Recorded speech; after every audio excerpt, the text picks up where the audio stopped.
Okay, we are live. What's going on, everybody? What's up, everybody in the Discord? Mav, Zombie Pops. You got to change your name, man. Kilvin, what's you up to, man? Scarlet Maddie, as usual, here again. And the Batman. What's up, guys?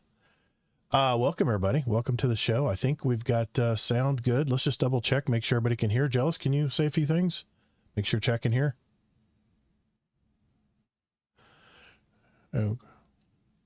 Okay, how about you, Amazing Taco King? Let's hear you.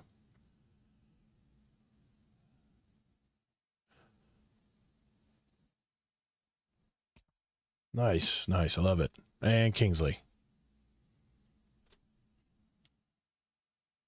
All right, we're good to go. What's up, JD Kent? How you doing, buddy? All right, let's do a show. Got a lot packed into this one as usual. So we will try to keep it in within the time limits here. Okay, here we go. Well, what's up, Guardians? Welcome to episode 343 of our newly branded Guardian Down Roundtable. We're a weekly gaming podcast, and our mission is simple: 4 topics among 4 friends with a focus on our gaming community. I call us all Guardians because we have a long history with Bungie and the Destiny franchise. And our show, which was formerly Guardian Down Cast, has grown for nearly 7 years now. And we still love this beloved game, so that's why we still have our shout out to Guardian Down still in our title. The rules are very simple, but we are going to be flying higher, taking a 30,000-foot view, bringing to you topics surrounding our gaming hobby overall. Topics including entertainment, gaming, the gaming industry, social media, tech, whatever else may impact our love of gaming. Every week, we invite members of our community to join us in the conversation by bringing a topic of their own that they want to share with all of us. My co-host Kingsley Mack and I will be here every week while the other 2 chairs around the corner, around the table, rotate. Todd, words are hard, buddy. We have a hand-picked list of guest co-hosts that we will rotate throughout the year. You can catch us live every Thursday on my YouTube and Twitch channel, 9 p.m. Eastern. Okay, I'm late tonight. And the channel is Todd the Gator, TODDTHEGATR. And we have the replays on my Twitch and YouTube if you want to watch those at a later time, or you're sleeping right now in the UK. We get it. Can't attend everything live. And we also have our special video channel in our Discord called The Live Stage, where you can either listen in or watch what's going on, watch our faces talk, lips move. The one thing we do encourage, though, is we do encourage in our live shows is interaction with our chat. So don't hesitate to chime in if there's something you want to give us input on, whatever topic it may be. Our show is all about interaction with our community. So don't hesitate to jump in and let us know. We are a video and audio podcast, which means if you're listening to us right now, I just want to let you know if we are explaining anything visually, we'll be sure to keep you in mind that you are listening and not watching. And before we get into our introductions, of course, I want to introduce and welcome back my partner in crime, Mr. Kingsley Mack from the great state of Utah. How you doing, Kingsley?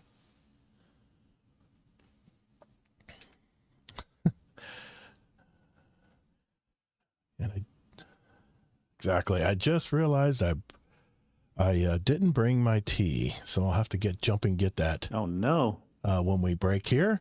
And of course, let's introduce our guest co-host for tonight. Our first guest co-host today was initially on our show where we heard his story back on episode 301, titled Bungie, We May Have a Problem. He's one of our highest tier patron supporters too, our raid boss tier. He's been very active in our Discord since he joined us over 2 years ago now, and I consider him a big part of our community. He's always had interesting feedback for us after shows in our feedback channel in our Discord community, and he's just an overall good dude. From the great state of Georgia, Atlanta to be specific, please welcome back the amazing Taco King. How you doing, man? It's good to be here. It's been a minute, about a year since I was last on the show. Yeah, that's about right. 42 episodes ago. Yeah. The last time we spoke, Marathon had just entered its first testing phase. That's right. It's good to be back on the show, and it's great to be in the same chat with the Wonder Kid himself. It's finally good to be face to face with him, so to speak. I thought you guys are very outspoken, so I figured this would be a good pairing. And I paired up. You'll see in future shows, guys, that I do pair up our guest hosts on purpose sometimes because both these guys are pretty outspoken. Well, the other second guest co-host, as Amazing Taco King already mentioned, is a longtime member of our community as well. By long term, I mean he's been in our community 6 years ago. He is also a Raid Boss tier patron of our show, so he's a big supporter of our Twitch channel. He's a big supporter of our Discord community, and we heard his story way back on episode 48, and he's known to make an appearance along with my buddy Warcry every holiday season as well. Usually when we're taking breaks from the holiday, we'll make a special Christmas episode, which is always fun. What we decide to do every year. From the great state of Ohio, please welcome back the Wonder Kid himself. It's Jellis Gaming. How you been, man? What's going on, everybody? I am doing fantastic. We've had a good start to the year so far, so Happy New Year, everybody. Long time no see. Yeah, Happy New Year. Absolutely, man. That's awesome. Well, what do we have on the show tonight, you may ask? First, Jellis is going to lead us off tonight. I got confidence in him. I know he can do it. He's going to discuss some revelations he's encountered in his years of gaming, and I'll just let him explain that further in a minute. Then it's Kingsley Max's turn to share his next topic for the show, and we're going to label this part Kingsley's Tech Corner with a K, where he has some updates on some tech and something coming to Discord that may send some ripples through many of its communities. Next, we're going to take a breather. We'll check in with our weekly Destiny Roundup, where we'll highlight any news and information concerning Bungie and Destiny 2. And I got to tell you, the TWID this week was pretty light. They didn't even bother changing the thumbnail. It's just the same thumbnail. Anyway, then we're on to topic number 3, where Amazing Taco King will discuss a trend concerning how gaming has changed over the years, and some of it might be a little troubling. He'll explain that a little bit later in the show. And as is the custom of the show, I will present the last topic of the episode today, which surrounds the Destiny franchise. There's been a lot of drama lately, and I have a kind of a hot take that you may or may not agree with, so we'll see. I'll give an update to my February game of the month so far, after which point we'll shift into our less formal portion of the show where we'll catch up, talk about what everybody's been up to since they've been on the show last, catch up with our week, and in future episodes when we have a new guest, which I believe will be next week, this is the time when we will do like a little mini interview with them and run them through our speed run segment. So, and at the end of the show, if time allows, we'll answer questions from our community as well. So if you do have any questions for us, make sure you enter them in our podcast questions channel in our Discord, or you can send us a voicemail or an email. Just go to guardiandowncast.com to find out more about that. All right. I need to take a break. Jeez, I got to take a breath. So if everyone's ready, let's roll. My goodness. That's a lot of text. I'm going to have to crunch that down. I need like 60 seconds. I got to go grab my tea because my voice will not last. 60 seconds, guys. Be right back. Start the timer. Start it. Start the timer. This is like when the teacher leaves the room. All right, just quiet study for an hour, guys. Yeah. Heads down. Everyone take over. Take over. Cause chaos. Miss Teacher Person, can we play Heads Up 7 Up, please? No. Who's throwing the paper airplanes? I see them coming from over there. Put that chalk down. I'll throw the eraser at you.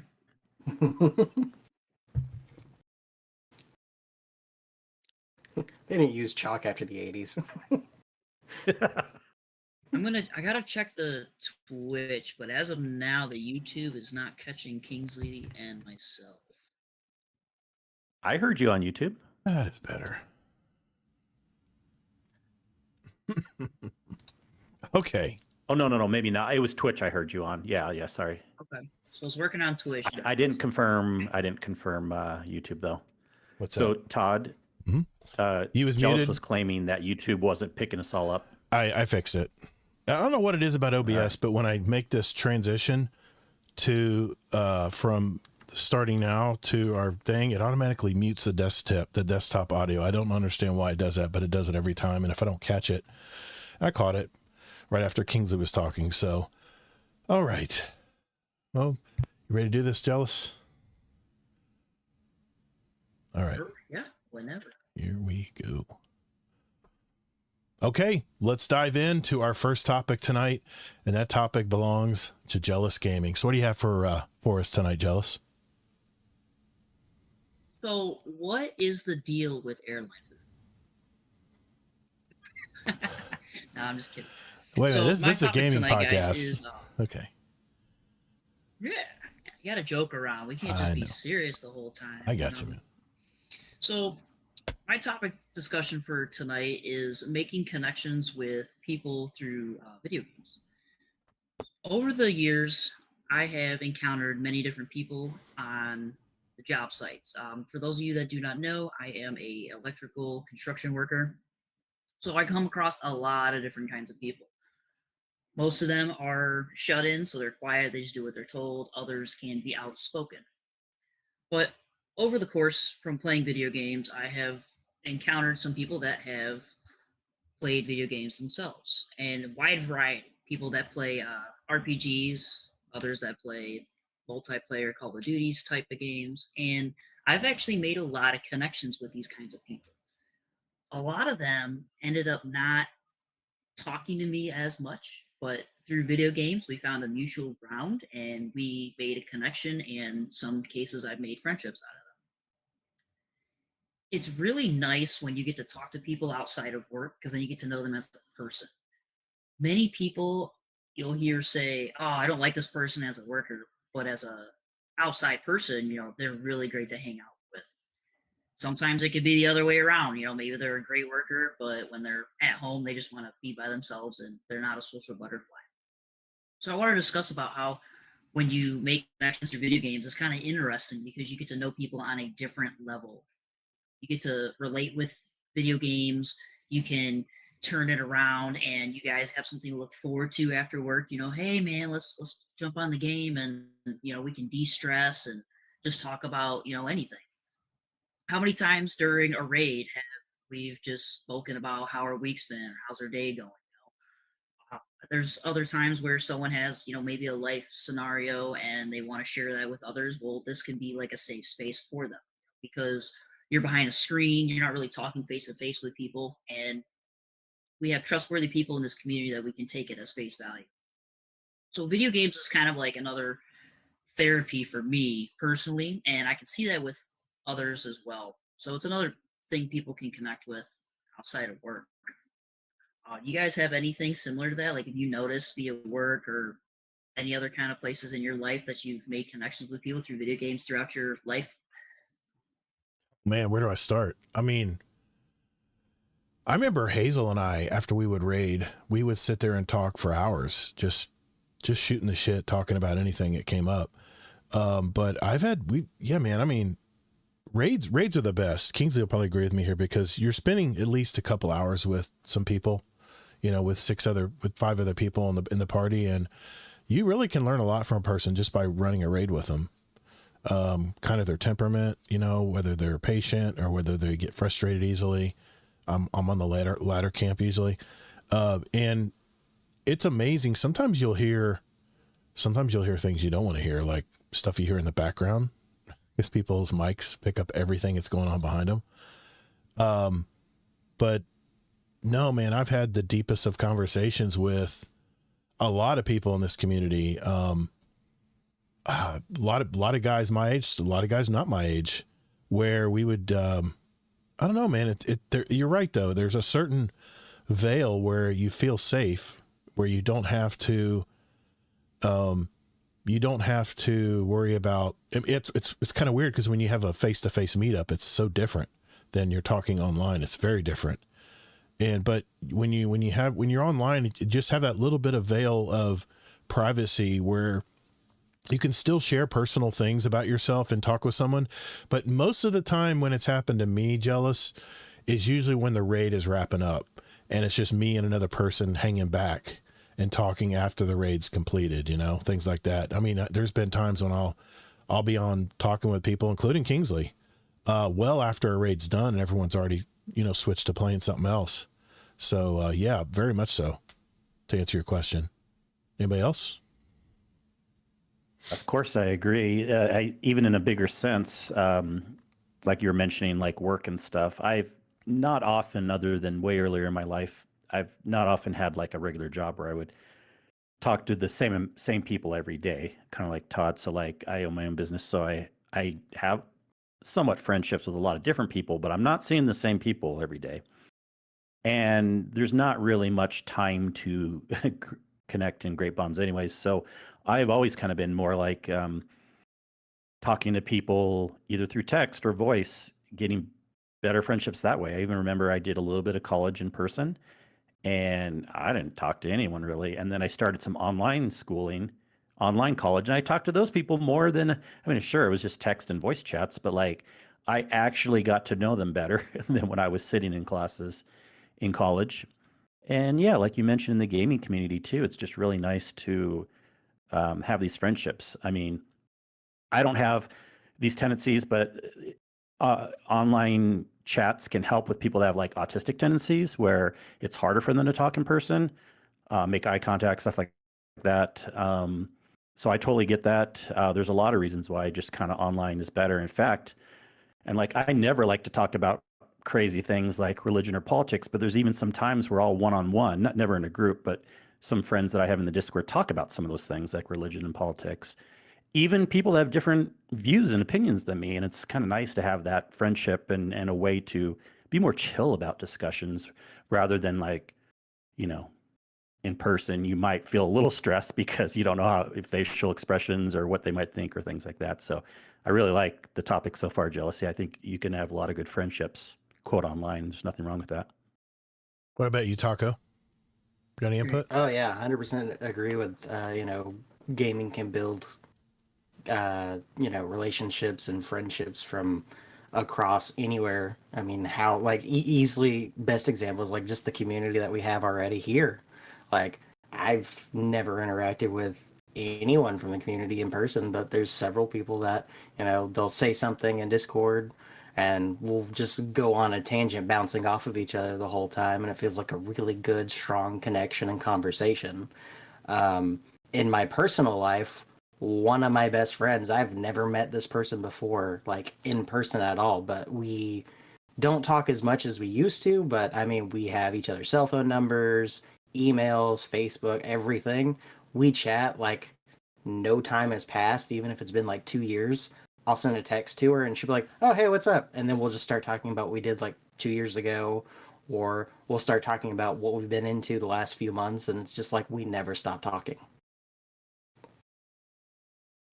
Yeah, I mean, it's funny is I don't hardly anybody in real life do I talk to, in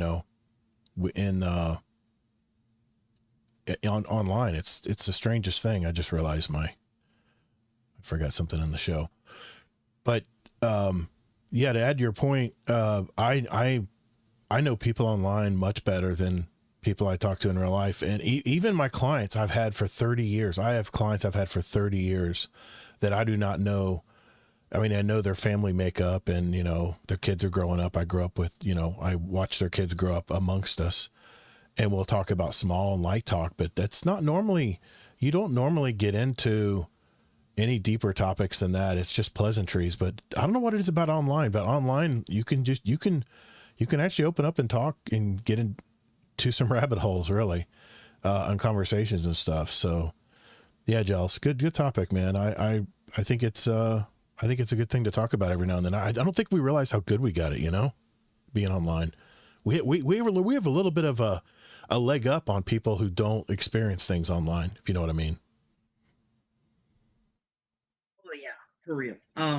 One of my friendships, you guys already know them, Frostbite. Yeah.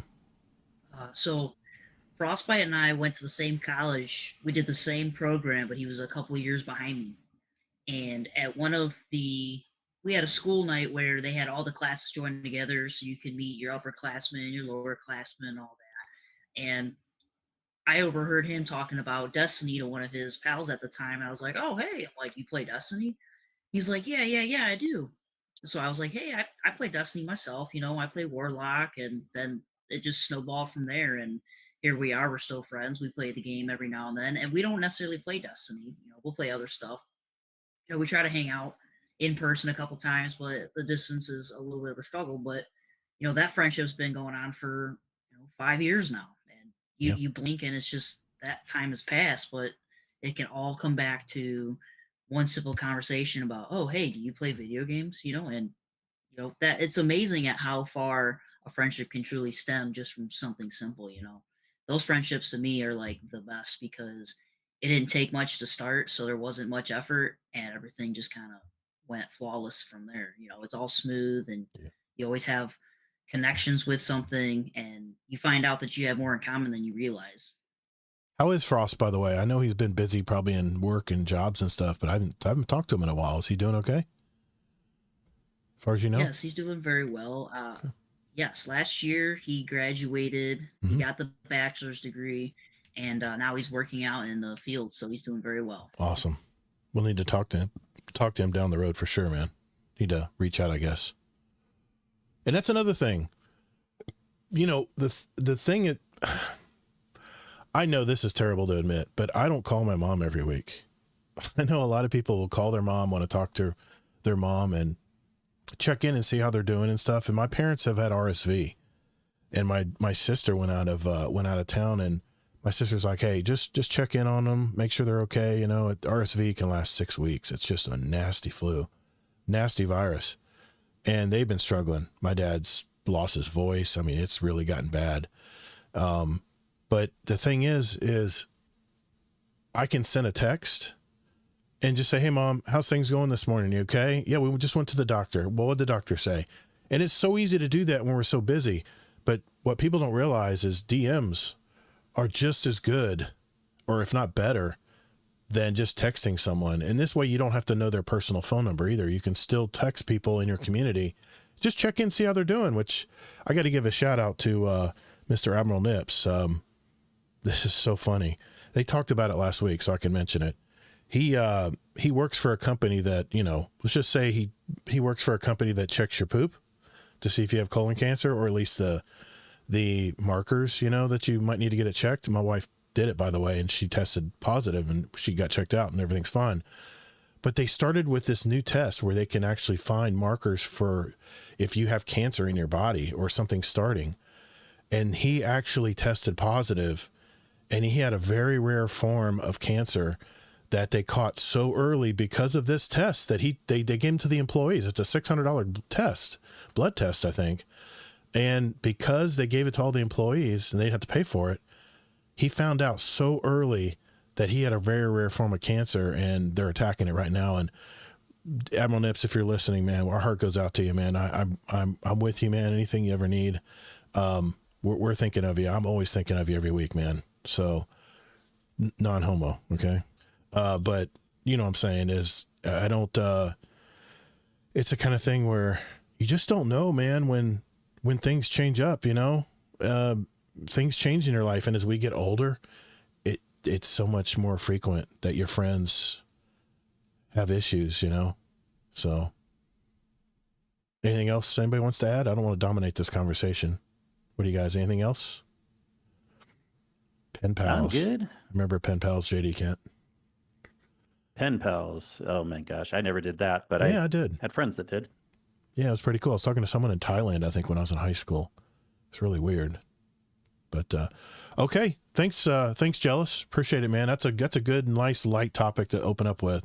So we appreciate you, man. All right, Kingsley is next with his tech segment. So we'll be doing that right after this. All right, Mr. Kingsley Mack. It's wait a minute. It's Kingsley's Tech Corner with a K. That's what we're gonna name it now. What do you got for us this week, Kingsley? What's going on in tech, man? Yeah, patent pending. Who gave us that suggestion, by the way? We can't take credit for that. There was someone in the Discord. I think so. That was me. That was you, Jellis? Excellent, Jellis. It was I thought me. so. I wanted to make sure. It was the very first night you guys were talking about it. I just went and chat on Twitch. I was like, Kingsley's Corner, and I spelled it with a K. You guys were like, ooh, that was nice. You're pretty cool. Yes. Yeah, we don't have to put the word tech in there, but it kind of makes sense because that's often what I talk about. But I have a couple updates because people are always interested. And then my main topic is about change coming to Discord. These will all go very quick. Interesting point. The Steam Machine pricing and availability has been delayed. It's not too surprising in a way because we've talked so much about RAM pricing going through the roof, SSD pricing going through the roof. Because of this, Valve has decided to delay announcing the pricing where they originally said we would have known the price and availability by now. They still are committing to have it come out within the first half of 2026, but this is nothing but bad news. Now, you can't blame them because everything's going up in price, with the inflation and the RAM pricing and stuff, but it will probably be pretty sad when we do find out the price, unless they cut into profits tons and like totally sell it at a huge loss. Yeah. It's, don't get too excited, people, on what the cost may be because of just everything getting more expensive these days. So, I wanted to add to that because yeah, I was listening to a business podcast today, and they were talking about how they're talking about RAM and memory, period, not just RAM, but any memory device going up 100%. And they say probably for the next few years. And I was like, wait, Kingsley already talked about that like weeks ago. But it was just now finally trickling down to this finance business podcast I was listening to. And well, because they're not into tech. I mean, I wasn't. I heard it from other tech people. It's not like true. I came up with it first, but yeah. You tend to hear things a little earlier than we do, so I always appreciate that. Yeah. There's analysts that think we could see $1,000 price point, but then other people said like they could go nuts and just sell it at a loss and have like a $600 to $700 price point. So we will see. I'm sure we'll know more about that coming up. Very quick update on AI stuff with Gemini and Apple. That's getting pushed back a little bit. I believe at least Max was interested in some updates on that. And I will talk more later on how they are doing the private cloud compute to keep it secure and stuff. Some of those details are still coming out. But the initial beta and release of it was supposed to be in the 26.4 update, which is just starting to become beta and would come out in 1st of April. But Apple just announced that it's not ready. So it'll probably be in the next one. So it could be summer to late summer, probably at the earliest, but we will keep you updated on that. Just to I'm really excited though about the Gemini.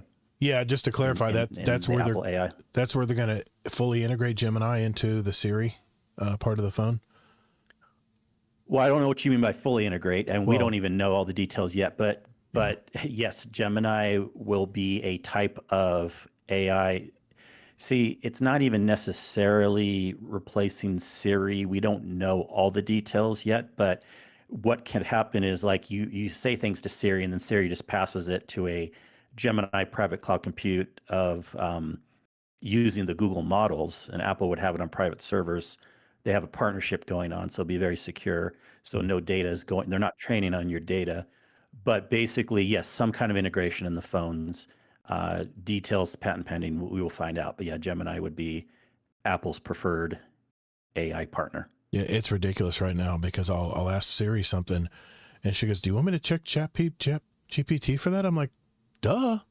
So I'm like, you know what? Screw it. I'm going to Gemini. I'll just go to Google and just ask Gemini, and it's so much smoother. Yeah, and I don't think like it's not like you're gonna have to stop using ChatGPT. There's still almost every platform has multiple tie-ins and things you can do, but like again, the default one would be Gemini. Of all the things Apple's known to be so good with, Siri really has fallen behind. So, just my 2 cents. Well, it was never a AI system, anyways. But they were just kind of trying to decide who they were going to go with. But the biggest news, in my opinion, in the last week is huge news about Discord deciding to do required, depending on what you want to do, required adult verification system. So sometime in March, and we don't know all the details, everyone's accounts, plus or minus, there's some exceptions, will default to teen-based accounts. And this is in the name of having things more secure and sensitive and everything like that. And if you want to access adult servers, or if you want to access other features that, in my opinion, aren't even quote adult, which I'll get into those in a second, you have to prove that you're an adult. Now, some details, this is a little up in the air. It's kind of funny how there's like 3 different ways this is going to go. That alone shows you that this whole thing is a mess. But supposedly, one way that this can go is if you have enough history with Discord, based on games you play, things you've done, they can kind of assume you're an adult. To me, that seems iffy, but okay. Another way is you can do a facial scan. And what that would basically be is other things have this already, where you kind of just do like a video selfie and you kind of like turn your head some and do certain things, and then it analyzes it and like, oh, yep, you're an adult. And then the third way you can do it is using the service like a ID.me thing where you kind of upload ID, your driver's license, which your Wow. ID, which could prove you're an adult or whatever. That's pretty brutal, man. Here is, yeah, and I'll get into all the details in a second. Here is where we will likely run into problems, at least in this community, is one of the things that's considered a quote adult feature is being able to speak on stage in this channel that we're in right now. Not the regular voice channels, but stage channels. For some reason, they count that as an adult feature. So imagine down the road, Todd, like we're trying to get guests on the show, and we always have to prep people now. We're like, oh, be sure you did your verification in Discord to prove you're an adult, because if they didn't or they don't want to, we're going to have issues where people can't speak on the stage channel. I could see this being a big problem down the road. Here's some of the other interesting side points. Being a technologist and futurist and everything, I have mixed feelings about this for sure. I've always been kind of like a proponent of open internet and things like that, and security is big. And there's a lot of ways that this could go bad because, in my opinion, it does not make sense for each individual little vendor to do ID verification. Discord should not be doing the verification. So-and-so shouldn't be doing it. It really needs to go with just a couple trusted sources. Here's how it would be so much better and easier. Just have it go through Apple if you're an iPhone person, or Google, some Google service if you're a Google one. They've already been having these discussions like, oh, you want to have certain apps on your phone or on your computer, Right. and they need to approve you're an adult. It should be the apps, the main your main identity provider that can do that. At least I generally trust Apple. I mean, sure, things can happen down the road, and I might change my opinion on that, but it would be much more likely for those big companies, Apple and Google, to have a system in place that they can prove you're an adult and then pass that information down to Discord or pass that information down to all the apps and stuff, so that it'd be much more secure in theory, easier, and it's a set standard rather than Discord has this amalgamation of 3 different things that aren't even going to work. There's already been reports that people can fake the selfie scans. Kids have found out ways they can scrunch their face to look older.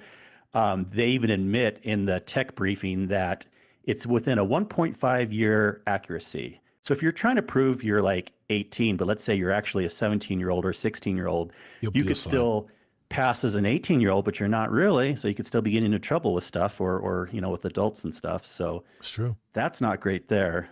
So it's like, why we have like 3 different things? Like either go all into ID, which I don't really like either, because there's already been data breaches with Discord too. They've had this going in another country, and they had a huge, massive data breach of ID information with this. So I do suggest people, when this comes up, don't do the ID way.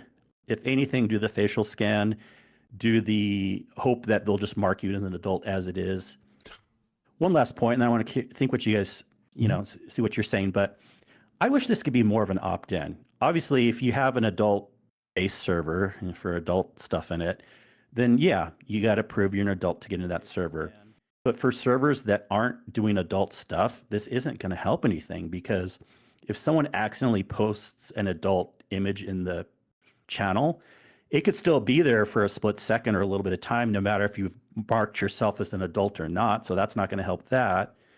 And then also it's just messing up with voice chats and stuff. So the whole thing sounds weird to me. I don't love where it's going. I'm always in the middle of the road. I'm sure I'll get verified through the facial scan right away, because I kind of need to have that adult status for a lot of things I'm doing in different Discords, but I don't love it. So what do you guys think? Jellis? So I had a question with the Discord, the grandfather feature, as I was taking it, when you were saying how they'll take they'll take precedence of what kind of games you're into and all that. Do you think they'll do a automatic upgrade if you've been in Discord, let's say, for 10 years?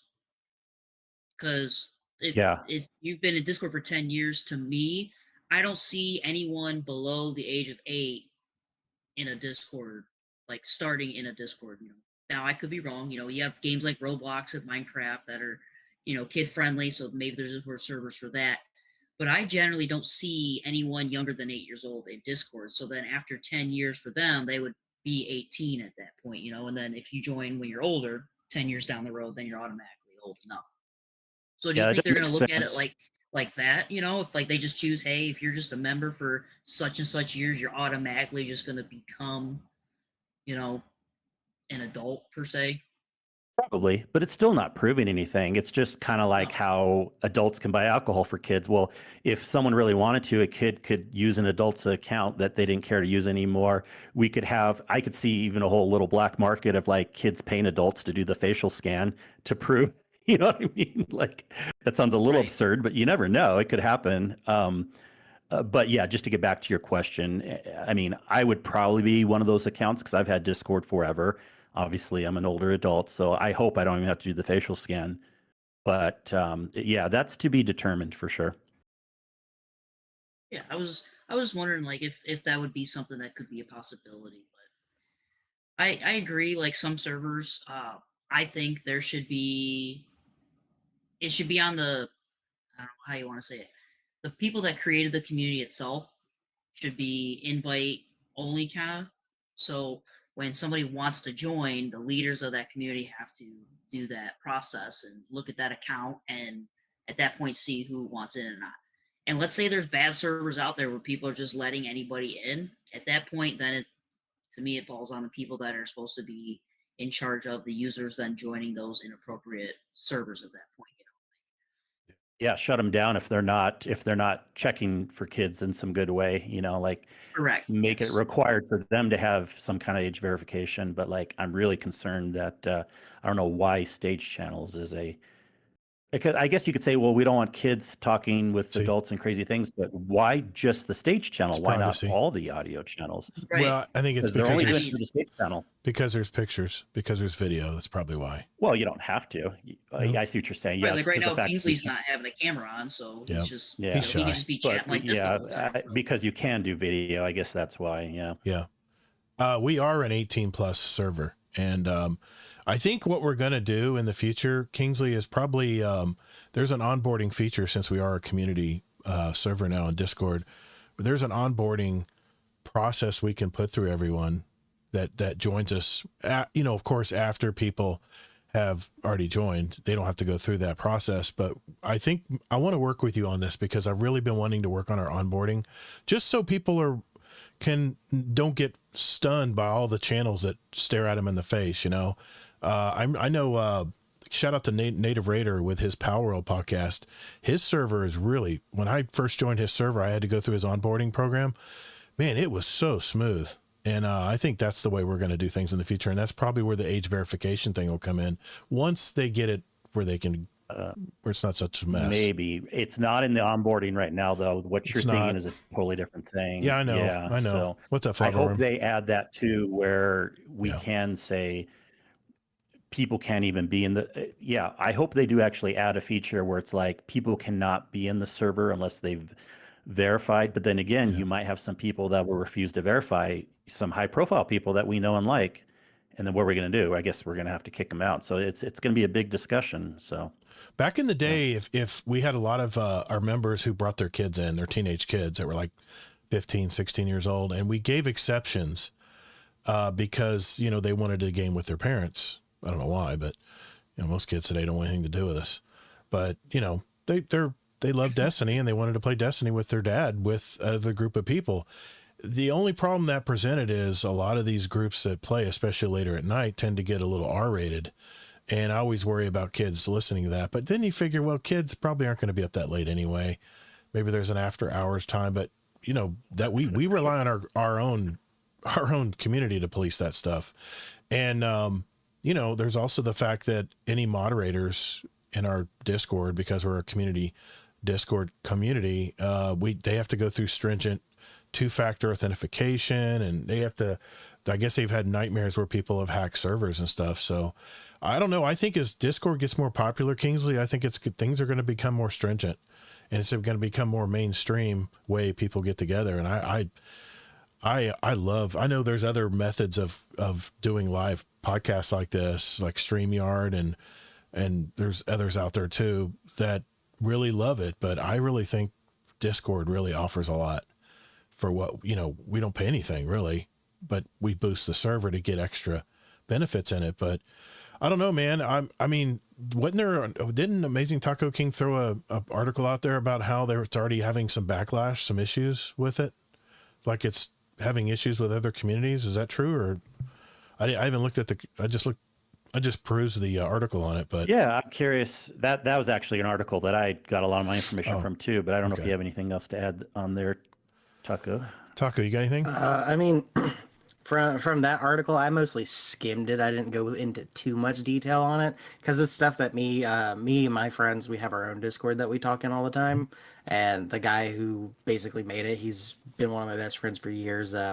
He's a huge technophile, so like he's into everything. He works with Linux on a daily basis. He likes to play with like kernel level stuff all the time. So me and him have talked about this in the past where they implemented it, for the UK and Australia.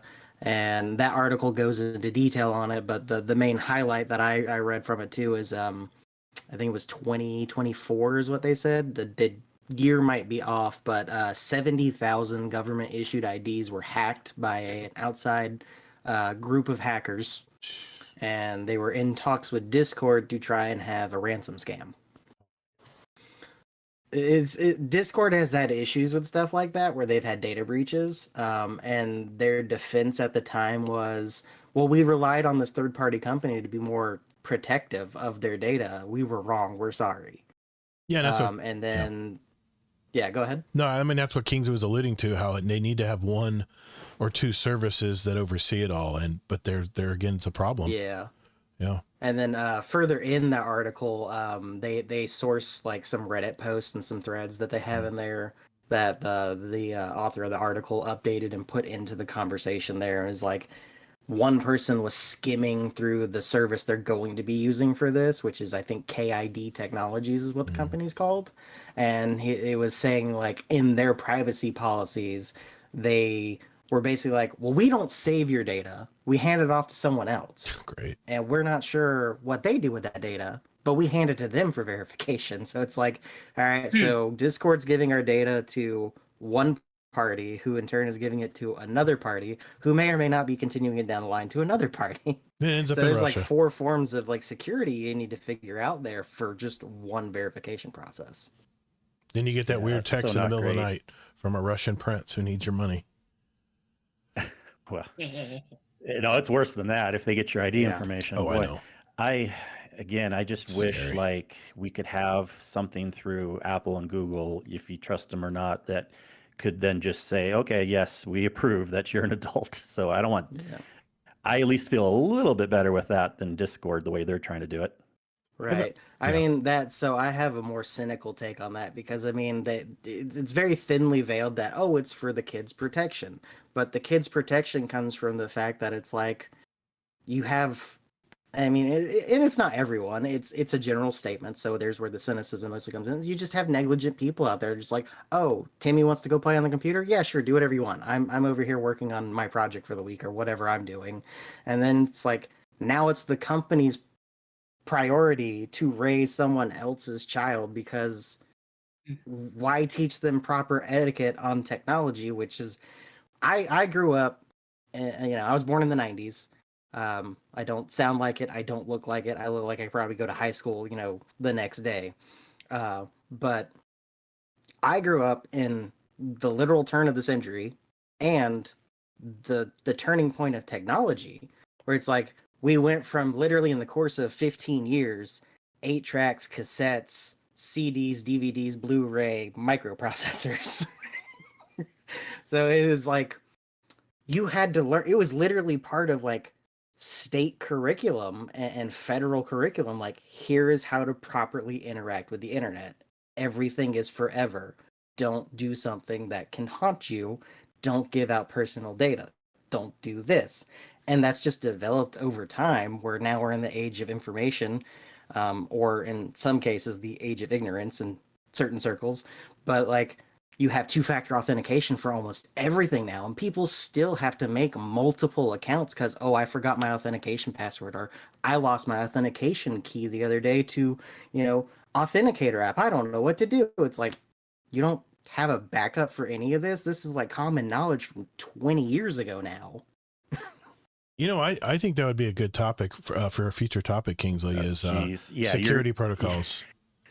No, I mean, what actually works is a whole nother rabbit hole we're going down, but it's so funny you say that. Like, I deal with that every day. Roundtable PSA. I mean, is two-factor really the best? I mean, really, we don't know. Is Authenticator app the best? It'd be good to answer those questions. I'm sure there's a lot of people have those questions out there. Not to derail. Yeah, I'm there's just saying we can talk about. That's just an aside. It may be something we could add in a later show. Yeah. But I love what you're saying, Taco. Yeah, and it's like people need to just I don't know. Yeah, I kind of like, I'm usually kind of in the middle, but I'm also a little more on the side of open internet and just taking care of privacy on your own, because the main thing is when we start having laws that people don't understand technology, it always gets shoehorned in a bad way. And at least being a technologist myself, I know some better ways, but Discord's not doing it. Yeah, I mean, So that it's like, also brings up another topic too, in that sense. It's like you said, how it gets kind of shoehorned in a thing, and that's just where it's like legislation tries to dictate and mandate what should be happening in a pastime, like a hobby. Like, I don't need someone to tell me how to dictate my hobby. Like, go away. I don't need your laws and how to tell me how to shoot in Call of Duty. Just That's the problem. The people who are passing our laws don't know anything about technology. That's what's scary. Exactly. Yeah. Yeah. And maybe I'm jaded too, because even though I do, and I'll go more into detail later when we do catch up and roundups and stuff like that, but I work in automotive for Tesla. So I have to deal with technology to an extent on a daily basis, but I'm mostly just a parts guy. But I'm also moonlighting and trying to get cybersecurity certifications as well, because I want to eventually move to a more stable field. Nice. That's definitely a big field to get into. Right on. Okay. Anything else, Kingsley, on the tech front? Yeah, anything else? Not from me, but Jellis or Todd. Good topic, but love to hear if you have any final thoughts, and then we can move on. Jellis? Well, I just wanted to back up what I was saying earlier. You can only do so much. You can have your moderators do things. You can have the owners of the community do things. But at the end of the day, if people are still getting on at that point, it just goes on to the negligence of what Taco King was saying. Like, at some point, they got to realize, hey, this is not your area. You shouldn't be in this community, or you shouldn't be watching this video. You can only do so much. People can make fake accounts. I mean, I'm guilty of this. Back in the day when I wanted to watch the Call of Duty trailer on Steam, I lied about my birthday just so I could watch the video game trailer for a rated M game. It's easy to make a fake account on Facebook. It's easy to make a fake account on Discord. You can lie about your age all you want. There's so much you can do, and there's still going to be simple ways to get around it. So at the end of the day, Hey man, we all did that. Right. So if the target audience is for underage people, and the underage people are getting into circumstances that they shouldn't be in, at that point, for me, it's negligence of who's around them that is allowing them to do this. I mean, maybe they don't even know, but they should be probably monitoring their child or sibling to not be doing these things, and teach them properly, like, hey, you need to be doing stuff that is your age group. Don't be trying to act like an adult. You got the rest of your life to do that. For now, act like a kid, stay like a kid. There's no need to try and act like an adult. It'll all be automated before long. I think everything will be face scanned in the future. They won't scan your face, they'll scan your eyes. Anyway, once it gets easier and less expensive. Thank you, Kingsley. Appreciate it, man. I like those topics, man. I like those updates. They give a lot of information. So, all right, we're going to take a small breather here, and we are going to do our Destiny roundup for the week. We'll do that when I return. All right, let me pull this up real quick. I think we're good to go. Yep. Grab a drink, maybe 30 seconds. That's fine, man. Okay. Yeah, if you ever want to talk security, Taco, we can. I have fun doing some of those things. And yes, Todd, I mean, we can have a whole topic in the future, but yeah, two-factor. There's better ways to do it. Text codes is not the best way. Think about it. We're gamers, man. All we do is log in on all kinds of platforms, and it'd be nice. I mean, there's probably people out there who don't know that they should have two-factor on everything. But it's even way deeper than that. Yeah. Oh, I understand. Believe me. Yeah. I had a cybersecurity. One of my clients is big into cybersecurity. He owns a company, and he was telling me about all the scary shit. I'm like, I don't want to know anymore. I don't want to know. It's just too scary to think about. I'll be up awake at night. It's not worth it. Okay. Destiny time. Cheers, gentlemen. Cheers. Cheers. All right, here we go. I drink those sometimes. What flavor? Oh, sorry. No, go ahead. You're good. This is a fantasy vibe. Celsius. Oh, yeah. That My son loves those drinks. They're natural energy drinks. Walmart's got a 12 pack variety pack for $18.99. So you get 3 flavors, 4 cans of flavor. Can beat that. All right, here we go. And it's in my fridge now. In 3, 2. Okay, boys and girls, as is our homage to our roots as a Destiny podcast, we check in with Bungie, see what's new, if anything, and Destiny 2, and I guess in Marathon now as well, since it is a Bungie game. We finally got some form of response from the Destiny community lead, DMG, where he stated in a tweet, quote, fully understand the lack of information is leading to a lot of fear, uncertainty, and doubt. Our teams are working to get you updated as soon as we can. Can't apologize enough. End quote. And this, of course, brought a lot of our usual venom from the community, but also some thanking DMG for at least talking with us and connecting. I mean, but hold on. Opinion, that's a nothing response. I mean, no offense to the guy, but unless they can give us like, okay, we'll tell you more within a 3-week period. Don't shoot the messenger. No. I know. I just said that. But unless he can actually say something like, we'll tell you more within a 3-week period, it's a nothing response. Well, it's like, it would have been just as good if he said nothing, you know? Someone even threw out in Houndish's chat that it was a drunk tweet.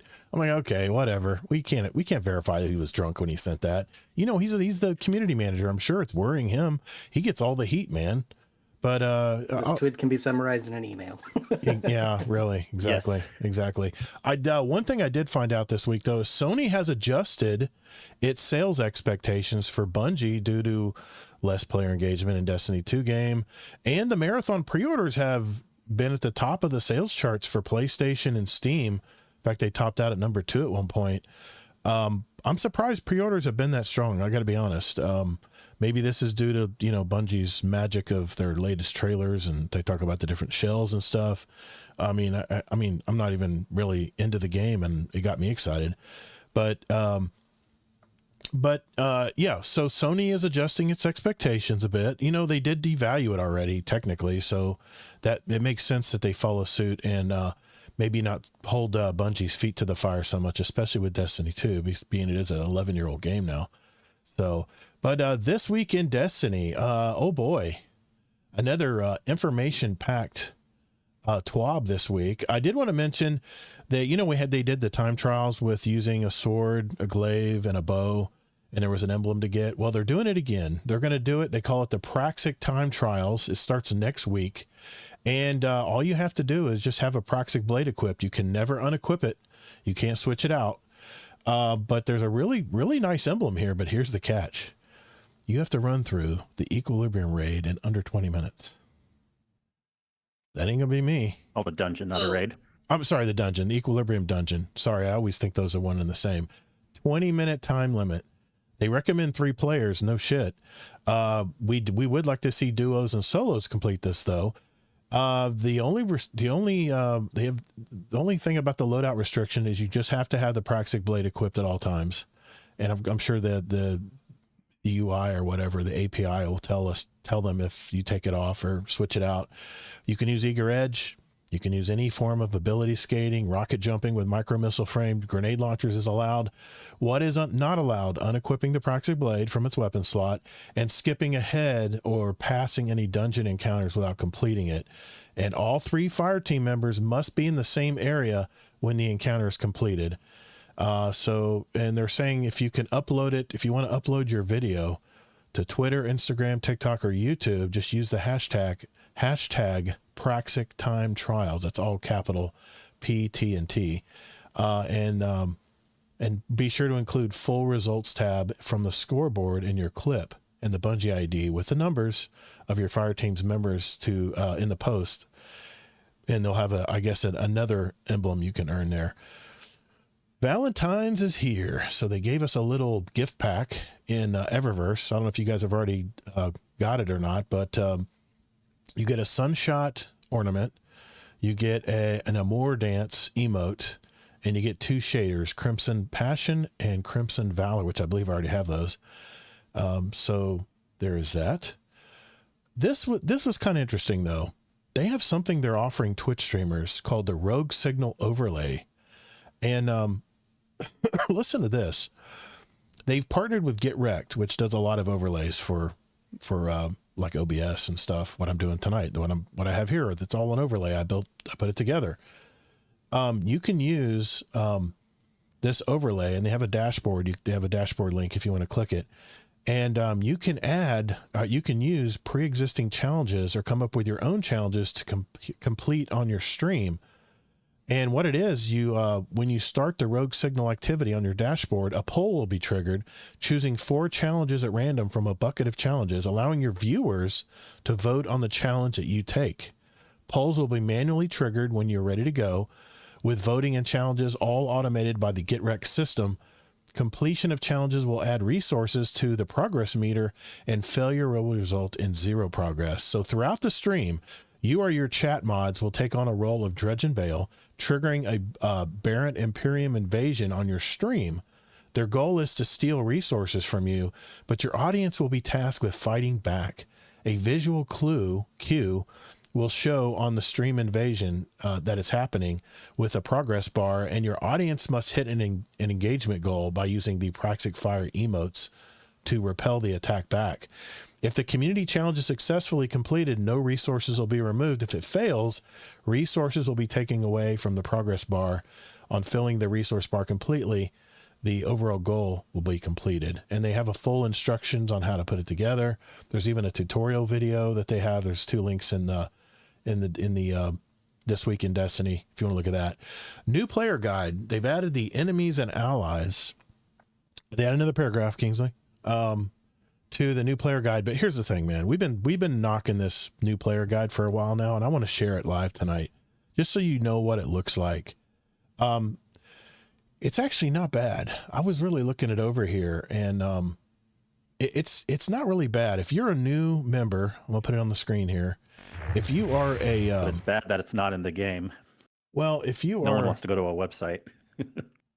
if you are a new member of, yeah, that's it. I'll share it on the Discord. If you're a new member and you're trying to figure out what is all of this Destiny 2, how do I get started? It's really nicely laid out. It tells you how to get started.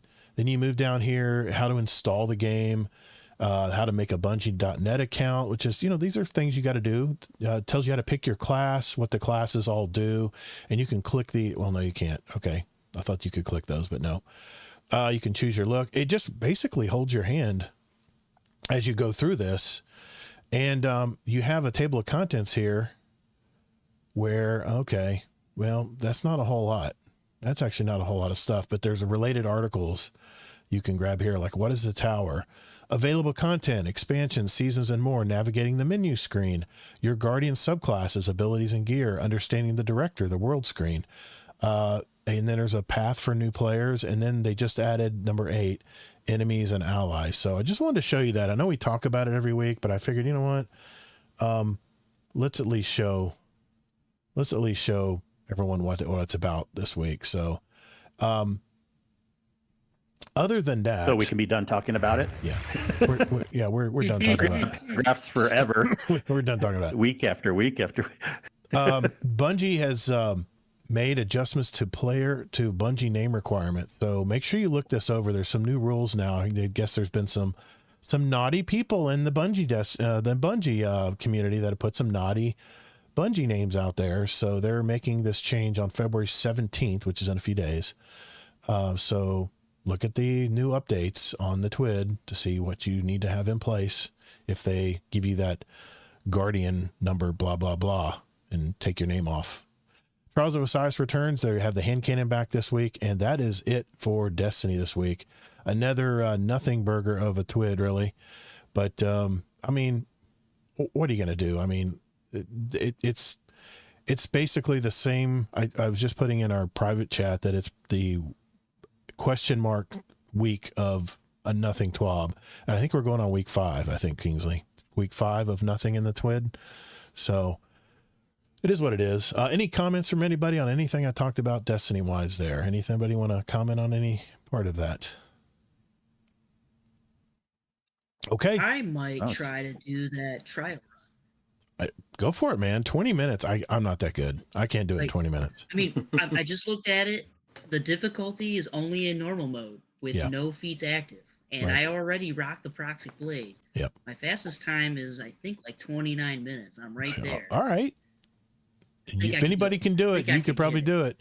You're getting that flow state, Jellis. Getting that flow state, baby. Do you have one? I'll be streaming if I decide to start doing it. I'll be there. I'll watch it. Anything you want to add, Taco? No, I mean, I read through the TWID earlier today, and like you said, it's mostly a nothing burger. But so I just have a fun comment for that new player article guide they have there. Okay. We lost you. We lost your audio. Say again. Yep. Say it. Go ahead. Can you hear me now? Yeah, I can hear you now. Go ahead. Yeah, sorry. We have internet issues out here in the Boondocks country. You're in Atlanta, man. Come on. I'm outside outer Atlanta. Okay. All right. Yeah. Fine. I get it. I know that area pretty well. I live near cow pastures. Okay. I got you, man. I got you. It gets cow pastures really quick. No, just the comment on that new player guide there. Does anyone remember gaming manuals back in the day? Yeah. What would they call them? The what was the brand name? Brady Games. Brady Games. I used to love those manuals. They were beautiful color, and they were like really good quality magazine, like helper guides and stuff. I loved it, man. Yep. I love those gamer guides. Prima guides. Prima guides were a good that's the one. Too. Prima, that's the one I collected. Yeah. Really good quality guides. Oh, I did forget one thing. Marathon has an open beta that they are running. It's called the Server Slam, February 26th. I'm assuming it's going to be from 26th through March 2nd. In other words, you're going to play the week before Marathon. They're going to have an open beta where they want you to slam their server. They want to see if I guess they're going to pressure test it and see how many people before it starts upsetting everything. But keep in mind, Marathon said we were going to have what was it?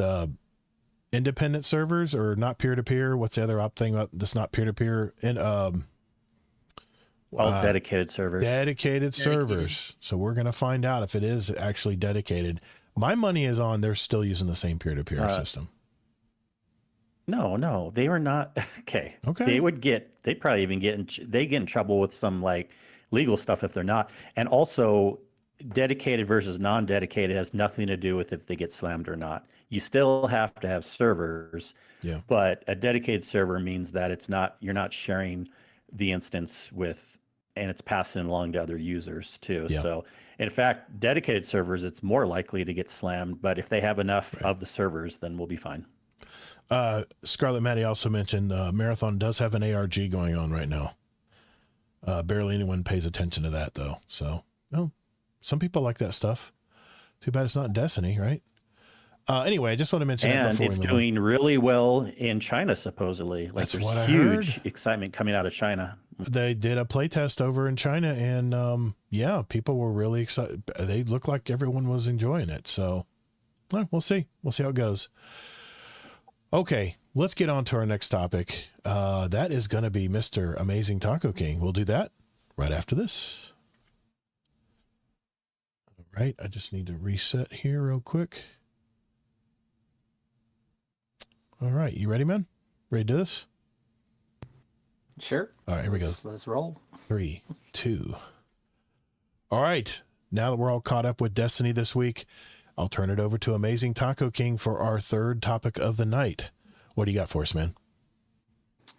Well, my topic comes from a personal, trend I've seen in games, personal experiences and stuff that I've done. Because I'm like the antithesis gator. I play everything, and I'm young and amazing at everything. But I gotta heckle you some. All right, fine.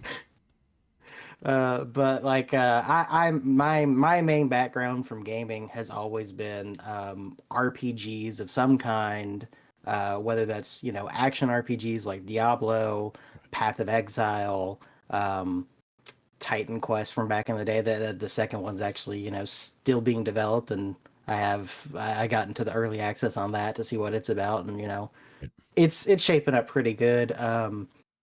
To like action adventure shooters like Mass Effect, big story RPGs, Borderlands for that, first person shooter ARPG experience. Like just RPGs in general is mostly where I reside as far as like my comfort zone in gaming. Okay. But I branch out to everything except for sports games because I don't really care for sports or driving that much. Okay. But the trend I've noticed, like over, I guess you could say the decades at this point, because that's as long as I've been gaming, is it's almost like a bell curve of like where games started at, and like they didn't have a lot due to technology limits or like bottlenecks from certain things in player choice and expansion. But then like towards the middle of that period, like even in like tabletop RPGs like Dungeons and Dragons and stuff like that, you could see like a trend where it's like they started out, it's like here's the solid foundation we're going to build off of, and going further, it's like a bell curve of like we expanded this, we added more selection and decision making here, we added more skills, we added this, and then like to newer versions of those said things is like less. A perfect game example for like a series that you can look at is the Elder Scroll series. Mm-hmm. Daggerfall had like I think 40 something skills in it. It had omnidirectional combat based on how you moved your mouse and interacted with the environment. It had different actions that you had to highlight for those old DOS style games, where it's like point and click adventure games essentially, but it was an action RPG at the same time. Then you got into the next game in the series, which is Morrowind, and they moved into that 3D space. It's no longer DOS, 16-bit, 32-bit, 64-bit, whatever the graphic era of that time frame was, and it's now actually like full 3D polygons, and you can go anywhere, do anything. But the skills shrank. Now you're down to like 36 skills. You have less interaction with non-combat focused skills and more, combat focused centric skills. And it used a D20 attack style to, calculate how things interacted with each other. The D20 is the style of Dungeons and Dragons combat. I don't know if anyone didn't know. That was you roll the D20, it calculates your chances, and then it just throws it out there. Gotcha. And determines hit or miss and success. Then going into the next game, you have Oblivion, which graphics-wise, you could say was better, but it did create a lot of Play-Doh monsters in most of gamers' opinions. But then you had action reactive combat. It didn't have weight to it, but when you swung your sword, you didn't roll an imaginary dice in the background and see if you succeeded. You actually hit what you were aiming at. And you had the same amount of skills, but they were less impactful. Then now fast forward to what is essentially considered the golden standard of action RPGs or modern RPGs nowadays, Skyrim itself. From Morrowind to Oblivion, Daggerfall to Morrowind, same features. Mhm. Looks prettier, less choices, less features, less interaction. So, I mean, that trend alone, and that's over the course of what, Morrowind came out in, I think, 97, and Daggerfall came out 94 or 95. Mhm. So you're talking over like a 15-year period there where the game went from, wow, this is really open, in depth, and amazing, to here's where you're at, here's what you can do, but it looks pretty, right? Have you guys noticed stuff like that in your individual like gaming sessions or your favorite games going through like these years? Well, I have to speak from a shooter perspective because that's me. I play shooter games. I've dabbled in MMOs, but my games are shooters, man. So I have to go back to Battlefield. Battlefield 3 and Battlefield 4, the progression, the depth, you would have carbines, 10 carbines. You would have assault rifles, 10 assault rifles. You would have shotguns. You would have 10 shotguns.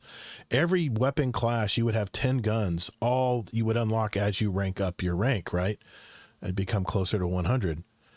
The problem, the thing that I love that kept me playing Battlefield for so many years, I would grab one gun for the week and I would get so many kills on it that I would unlock every little ACOG sight, better grip, full metal jacket bullets, all the way down to FLIR scopes. And I mean, realistic scopes and stuff that you're getting for your gun, for each gun. And then they came out with what was similar to what they did to Battlefront. When they came out with the Battlefront games, they came out with these games that were beautiful games, but they were shallow as a puddle, man. You had like four hand blasters. You had like 5 like heavy blasters, and that was it. And I was like, and unfortunately, Battlefield 1, Battlefield 4, Battlefield 5 went that same route with that same, it's like they had a pattern that they just superimposed on the other franchise. And that's the reason people weren't playing the game anymore. And I think that's the reason why Battlefield 6 has lost 90% of its player base since it launched last year, the end of last year. I think what happened is there's no progression. There's no weapons to unlock a bunch of stuff. And that probably is crossing over to what you're talking about with unlocking skills and stuff in the MMOs. Man, believe me, it has been very disappointing, and probably why Destiny has held on to me for so long, because now we have really pretty eccentric build crafting we can do with our weapons and our armor together and our abilities. And I think that's what a lot of games are missing right now. So yeah, that's where I approach your topic. The fact that everything is so shallow now as far as progression, and man, that's me, man. That's what I love in Destiny is I love the progression game. I like seeing number go up. I like seeing that I've unlocked and I have all these collections of set bonus armor now in my vault. Now my vault's about to explode with armor and very little guns, because there's not a whole lot of guns. It's just some blasters, and I mean, there's still plenty of guns. Kingsley will knock me back on that. There's still plenty of guns in this game, but the fact of the matter is with Battlefield is, and probably I would probably say Call of Duty, even though I haven't played it in a while, I have a feeling that the progression systems have become much thinner. And I don't know if that's because they have to spend more resources making the game pretty, or maybe there's so much space for these games versus the older games that maybe weren't photorealistic, but they were still good, like 1080, but had so much progression in them. And I miss that, man. As soon as someone comes out with a shooter game like that, where there is so many things to unlock that you're going to be there for a year unlocking this stuff, that's the next game that's going to get me. So curious what everyone else has to say. I come from a slightly different angle. I don't know that I have noticed, because I actually do prefer more having things a little more action RPG based, simplified, and with great exploration and prettiness. That being said, I don't want there to be less heavy RPG games out there for the people that like them. Yeah. So I don't know if I've really noticed, except for maybe one small example, and this isn't a great example, but it's the only thing I can think of. But when some of the Assassin's Creed revisions I were going through, and there was a few in the middle where a lot of people thought they went overboard on some of the building that you could do, and then they simplified it in the next game. I actually preferred it in the other one because to be fair, they didn't do it well. So it wasn't the fault of complexity, but just a lot of weapons were not worth going for and things. I also like Expedition 33, where it's a little bit more action-based RPG because you have a little bit of like the gunplay you can do mixed in with stuff. Sometimes I get bored to death when it's like, choose an option. Okay, choose your sub option A. Now choose your sub option B. Now choose your sub option C. Okay, now you can do a thing. I like to be like in the elements of just fluidity and seeing stuff. And I'm a very visual person. I don't want to be thinking in my mind as much picking options. I want to be doing that a little bit and then and stuff. But I'll have to take your word for it, man, that I would probably have to agree without really knowing that there are less high-end RPG options these days. Jellis, you haven't spoken yet. You're a big gamer. So I got a couple different topics related to changes, but I'm going to choose one that might mean the most of people. I'm going to choose Pokemon. So back on the Game Boy Advance, that's where I started my Pokemon journey. You know, you had I think it was like a 16-bit game where it was top-down view. The story was pretty linear. It was easy to pick up on, and you could trade with other people if you used a physical cord, link up to another device, and you could trade or you could battle. As the years progressed, the details got more enhanced. So we went to the Nintendo DS, Nintendo DS Lite. So then you had a top screen and a bottom screen. Mhm. So on the bottom screen, it was like your secondary where you could have like a watch or a radar going off, and the top screen was your character moving around. When you're doing your fight battles, the bottom of the screen was your actions, and the top part was like more for your cinematics. Then on the Nintendo 3DS, they started going into more, I want to say, the 3D aspect now. They're adding depth to the game. Like your character, instead of moving up, down, left, right, you could actually like go forward and back in the foreground. In the background, I mean, my bad. You go forward and back in the background. Then on the Nintendo Switch, you added a whole nother aspect to that. And I started losing the love for the game because it was changing, and I thought it was fine the way it was for many years.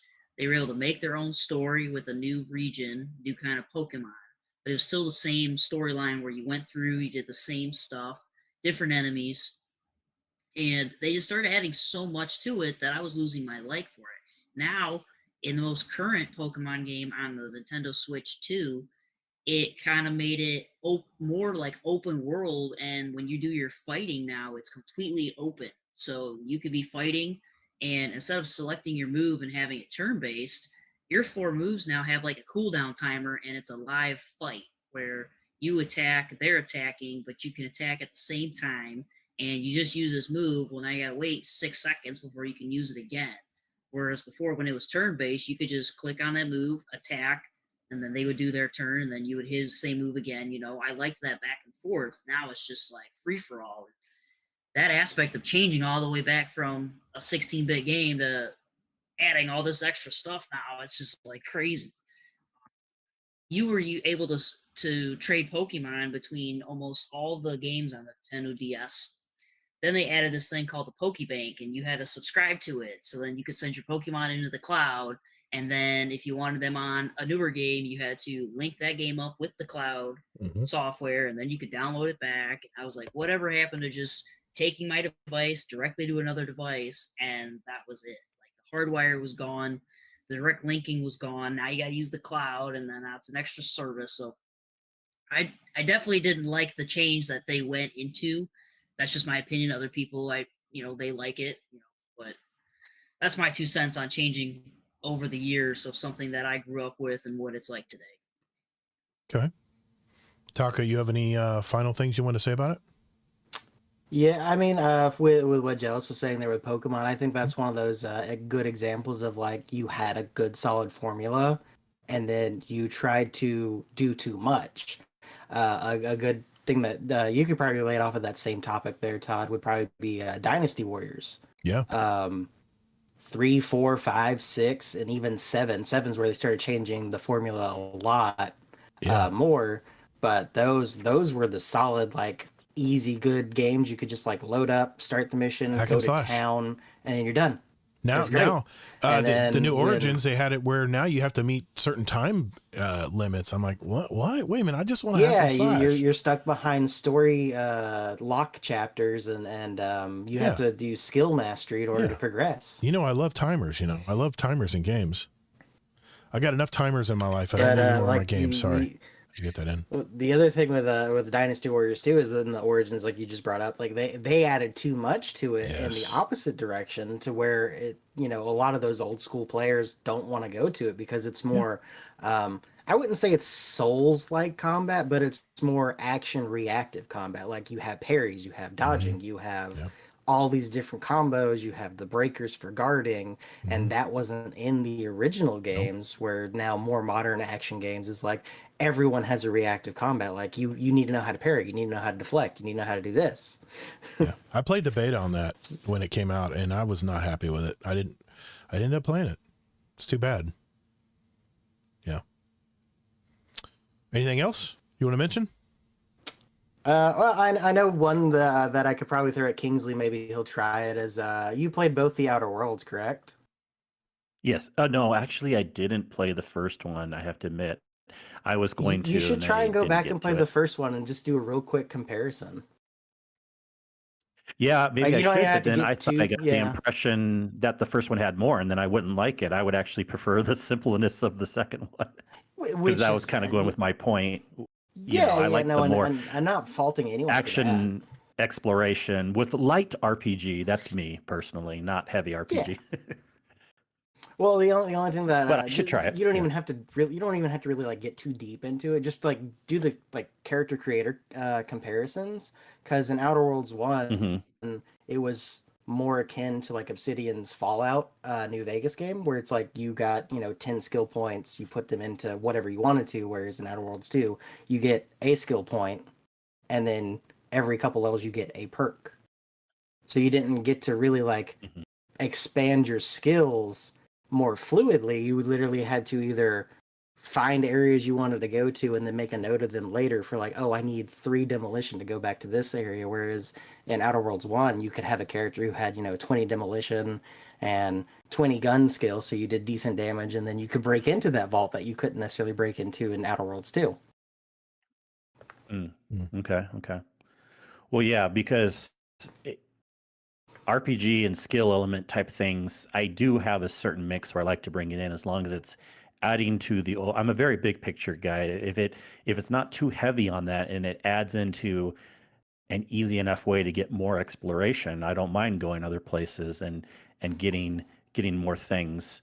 I just don't want to be doing like the same thing, very linear, and then having to like pick so many different options just to do, like, in my mind, what would be a simple task, Yeah. No, I totally get that. I don't know if that makes sense. Yeah. And at the core of my topic, I'm not saying it's necessarily a bad thing seeing this trend. It's one of those things where like, one of the top trending games is Call of Duty. Back in Black Ops 2, that probably had one of the most robust customizations for classes. Because I remember there was a perk where you could like change how many attachments you had for either your sidearm or both guns, and then you could choose whether or not you wanted to go in with a gun, period. Yeah. Whereas in the new games, it's like you have to have a main weapon, you have to have a secondary weapon, you have to have a melee.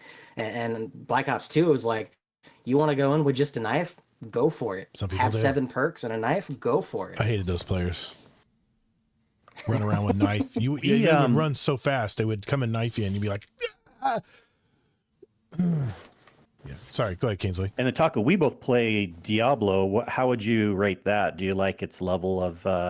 And I know it can ebb and flow. Sometimes they add extra complexities with crafting things, and then they pull back, and then they add more and stuff. But how do you like it in general these days? So for Diablo, because that's like the core of my action RPG like origins. I was playing Diablo back in 1998 when it first came out for Diablo 2. Me too. And I was playing StarCraft alongside it because I was a huge Blizzard fan back in the day. That was really the only games that we had growing up at my dad's house was StarCraft and Diablo on the PC.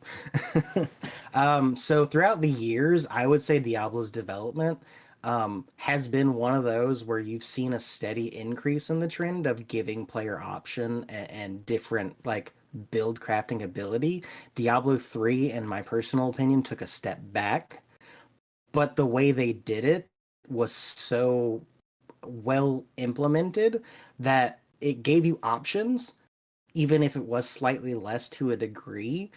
But they expanded those options by changing the fundamentals of your skills. So instead of like, oh, I'm going to put 20 points into teleport and do this and get some lightning bust from this skill over here, like in Diablo 2, and then from Diablo 1, you had to have spell scrolls and other implements from your gear to make your build.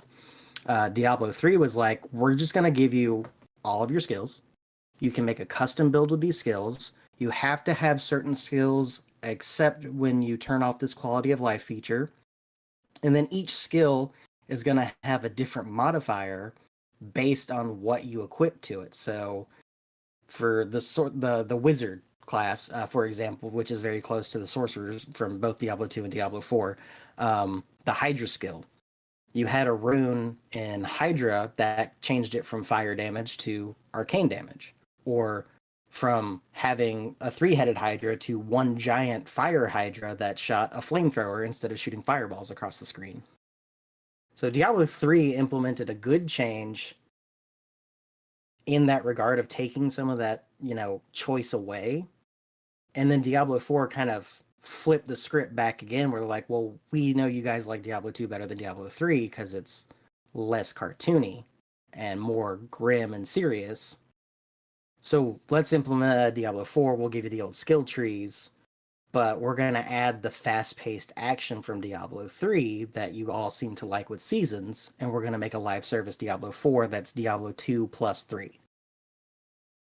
And then with the new expansion coming out, they're implementing that Diablo 3 style where you're going to be able to change your skills to different subtypes of build categories. Like they showed it on the Diablo stream the other day from Blizzard, where Hydra will now have a frost option instead of just being a fire skill. Exactly, yeah. And I like with Diablo 4, even though it has a fair amount of breadth to it, you can start off at the basics and still do okay for a while, especially if you're playing on easier versions of the game. So that's the thing. A lot of games can do it well, where you can have great complexity that you can opt into in a way. I don't like games where it's like, Baldur's Gate 3, I know people hate me. They're like but you had to have all the complexity right at the very beginning. It was very complex. Yeah. But Baldur's Gate is one of those games D&D where, is. But yeah, that's just D&D in general. But I think Baldur's Gate is one of those things where the tutorial's thrown at you so quickly that it has a sense of urgency of like, you need to move, you need to go, things are blowing up, go. But it's throwing so many things at you at the same time. And it's like, I don't have time to read this novel you're throwing at me for 3 seconds. Exactly. And then go to the combat. Baldur's Gate is one of those things where it's like you're either going to take your time in the beginning to learn all the fundamentals, or you already know the fundamentals because you played Divinity, which was their other series, which they're bringing a new one of that out. It's coming. Because they use the same engine for Divinity as they did in Baldur's Gate, and the turn-based tactics. It's always been a lot of fun. They're great games, great development studio. But like Baldur's Gate's one of those games where it's like, if that's not your thing, you probably won't get into it unless you take a serious amount of time to learn the fundamentals, or you have someone that likes those types of games and is willing to walk you through everything. Yeah, me and Kingsley tried it one night. Sure. It was we were all over the place. It was a lot. I loved it. I know, but we aren't used to those games. but We're used to clean. we always want interfaces. lots of options. Yes, you're But I right. agree. Kinsey. We want to have lots of options out there, and I don't ever think like just because I don't like certain types of games that we should have less. And even just taking this at a higher level view, you could say some reasons why maybe things have gotten simplified over time is just for safety in the gaming business world, because they might be afraid that they don't want to take risks or whatever. But we still need to have crazy games that have millions of options and crazy builds and all this stuff, and we don't want to get too homogenized and too simplistic. Mm-hmm. Yeah. Yeah. No, it's definitely very intricate, I guess is the word you could use. Intricate systems is not a really good selling point for a lot of gamers, because the goal of the gaming industry and entertainment in general nowadays is just get the buck, not really create your art. So because you appreciate, you know, how much detail went into the ferns of, you know, one of the worlds in one game, someone else can be like, but I want the gun to shoot, you know, fire rockets instead of this bullet. They're just going to try to appeal to that easier crowd versus like the more, well, I want the 10% damage buff from this to give me the 5% damage buff from that and incorporate it into this other skill type to give me extra resistance from that skill type. Right. Well, it is Options is great, but when you have min-maxers, they're the ones that tend to ruin that experience for everybody else, because it's like, if you don't play this way, you're not playing correctly. Well, I thought it was a good topic, Amazing Taco King. I appreciate you bringing that to us. I can only relate to you with shooters, and shooters have fallen down the same path, man. As games have gotten prettier, the progression systems have gotten much simpler, and I don't know if that's a graphics restriction in some kind of data restriction in the game. I don't understand. Or maybe they're spending more time and manpower making the graphics where they don't have all the time to make the deep progression in the game. I don't know what it is, but I don't like it. I don't like it. And there's going to be a studio that comes out and brings back the old Battlefield 4, Battlefield 3 days, and people are going to jump all over it. They're going to cling to it. So good topic, man. Thanks for bringing that with us to the table tonight, man. I appreciate you. Okay. The last topic is mine right after this. I'm trying to think, no, we'll just get through this and then we'll take a bathroom break before we do catch up. Okay. All right. Let me get a good drink here because We all have to do triers. I'm okay. Mulder, I need more breaks.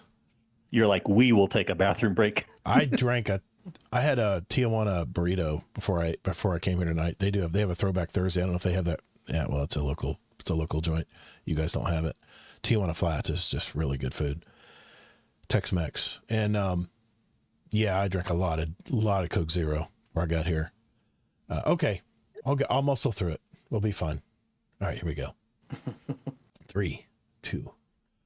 Okay, as we wind down to our last topic tonight, I'm going to take a 30,000-foot view and fly over the Bungie studios tonight because I don't know, but I've just been thinking about this, all this radio silence we have between us and Bungie. You know, we're not getting a roadmap. What's the future of Destiny 2 going to be? We've also speculated, you know, what's going to happen over 2026 with Destiny 2 content.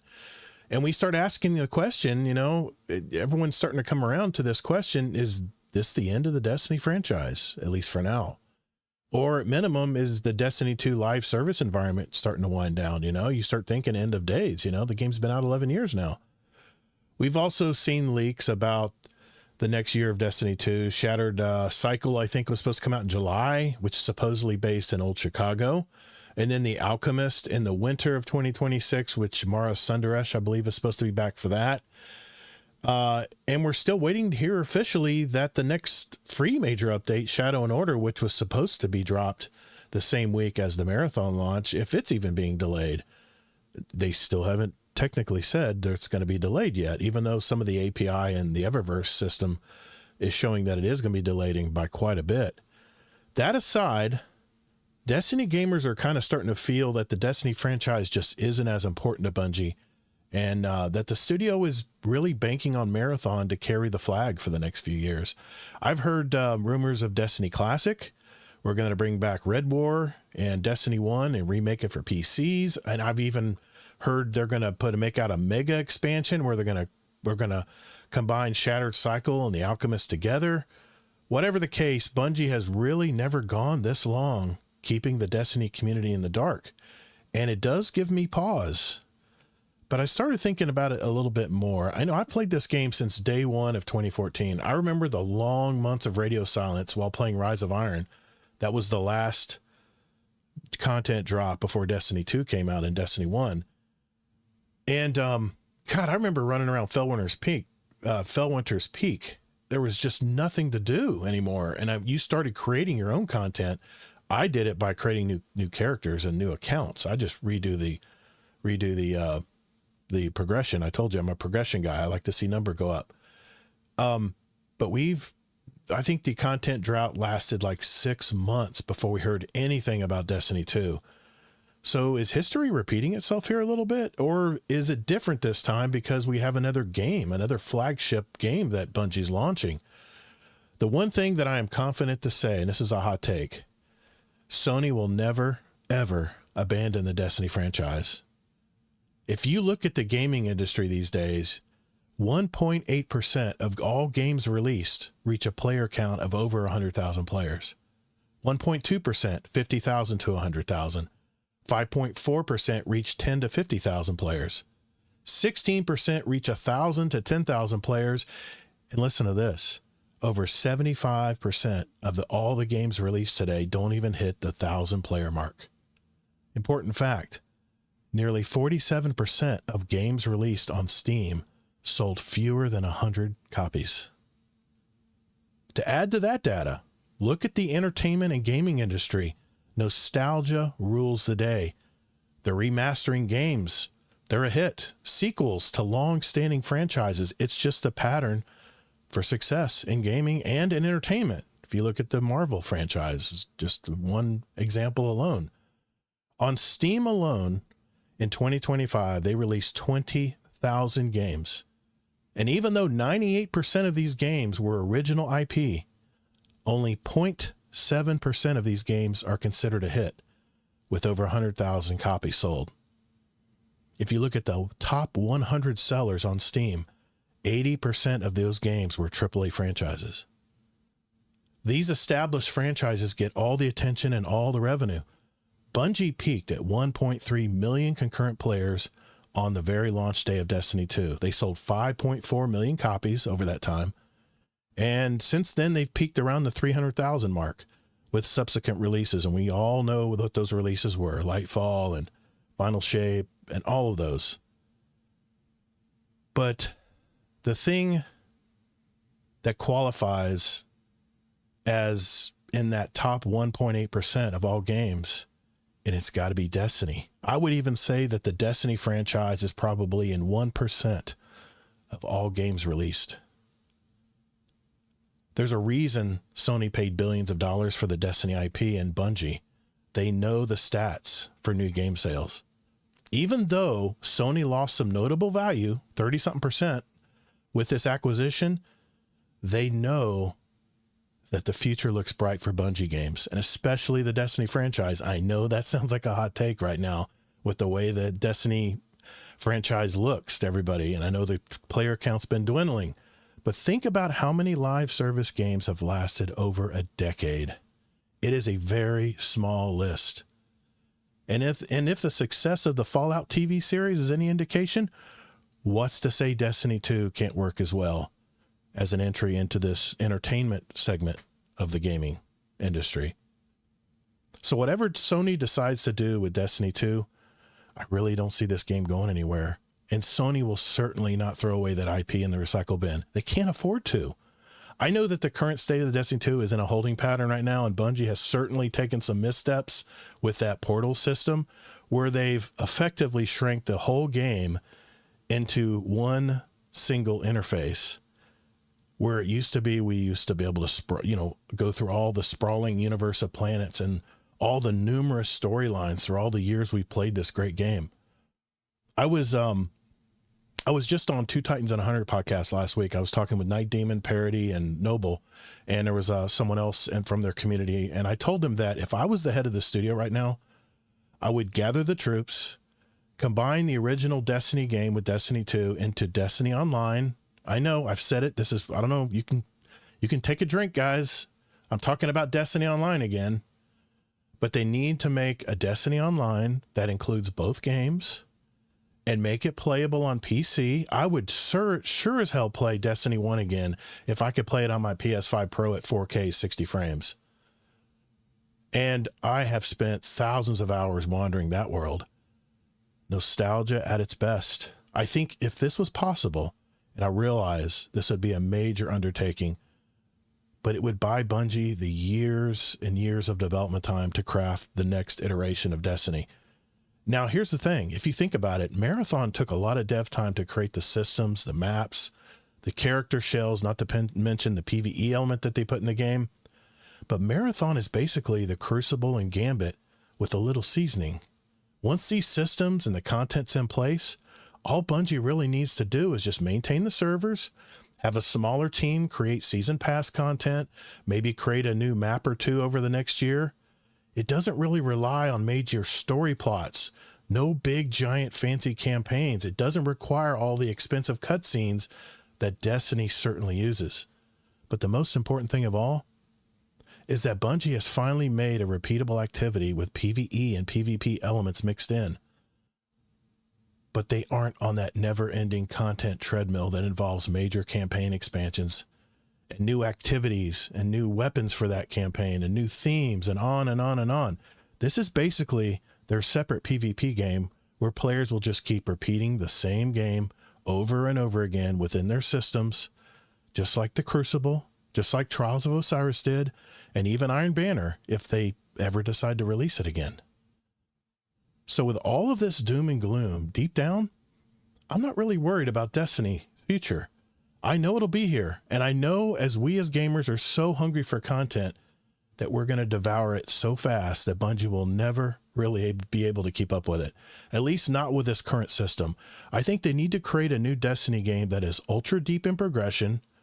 They need to have customization where players can show off their individuality and tie into the long game with systems that make for a hobby and not something that's to be consumed, leaving nothing behind to enjoy about the game after you've consumed it. I don't have the answer for what that is, but I have faith in the talented people at Bungie with their decades of player data. They know where we've been everywhere in this game. And I think they'll use that data to craft their next game.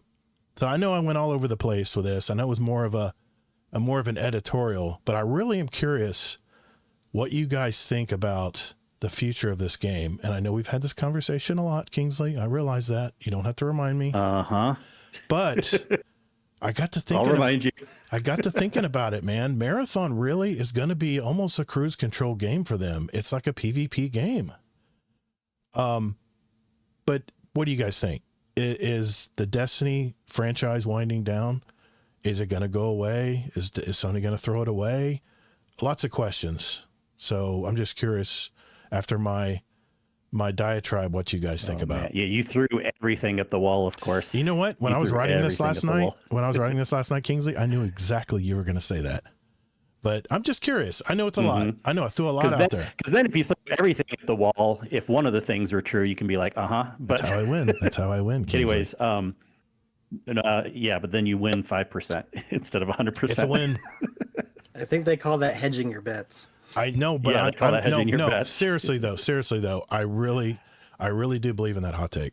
I don't think Destiny's going anywhere. Well, what you said, both Destiny Online and a new Destiny game. Yep. You can't really have it both ways. Why if not? you had to pick which one's better, which one do you think? Do you think they have enough people to make both right now?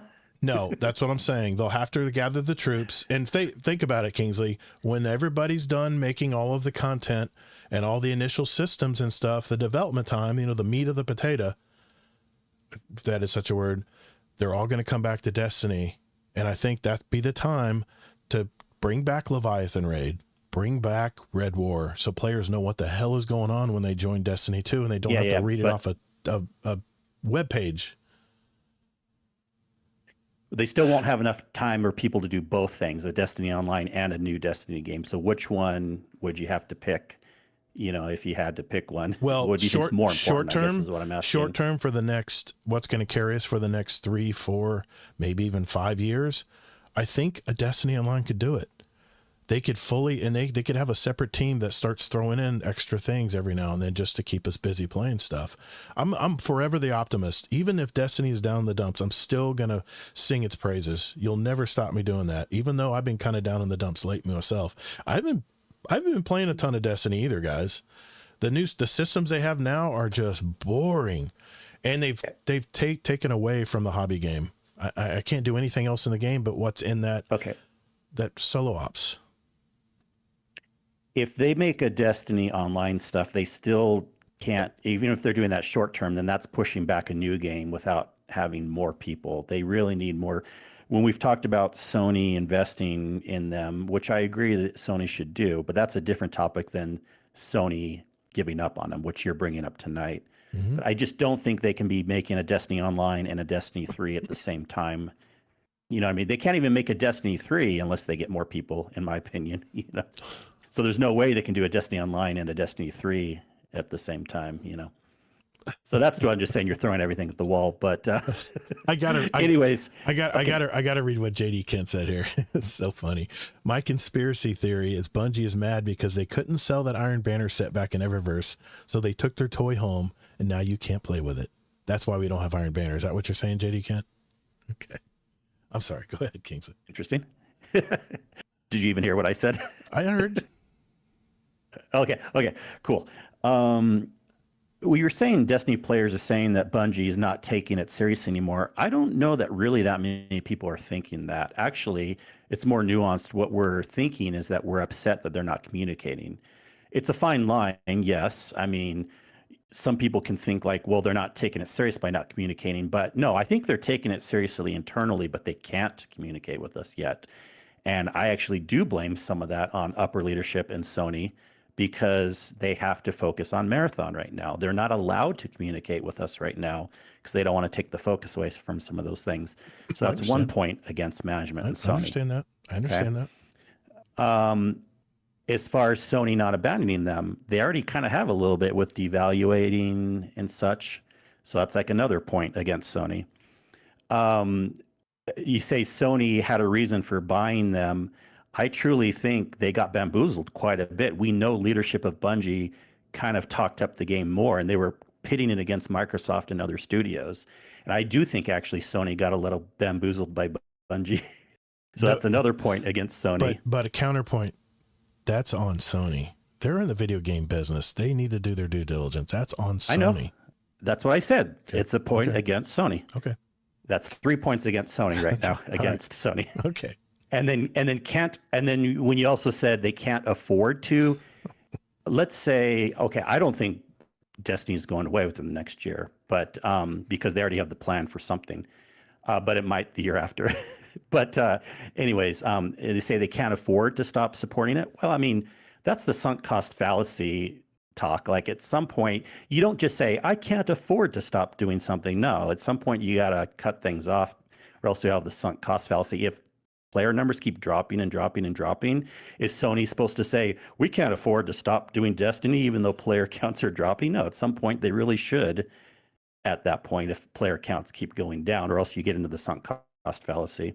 Realize that's a hole in my argument. All that being said, all that being said, I think what's happening here is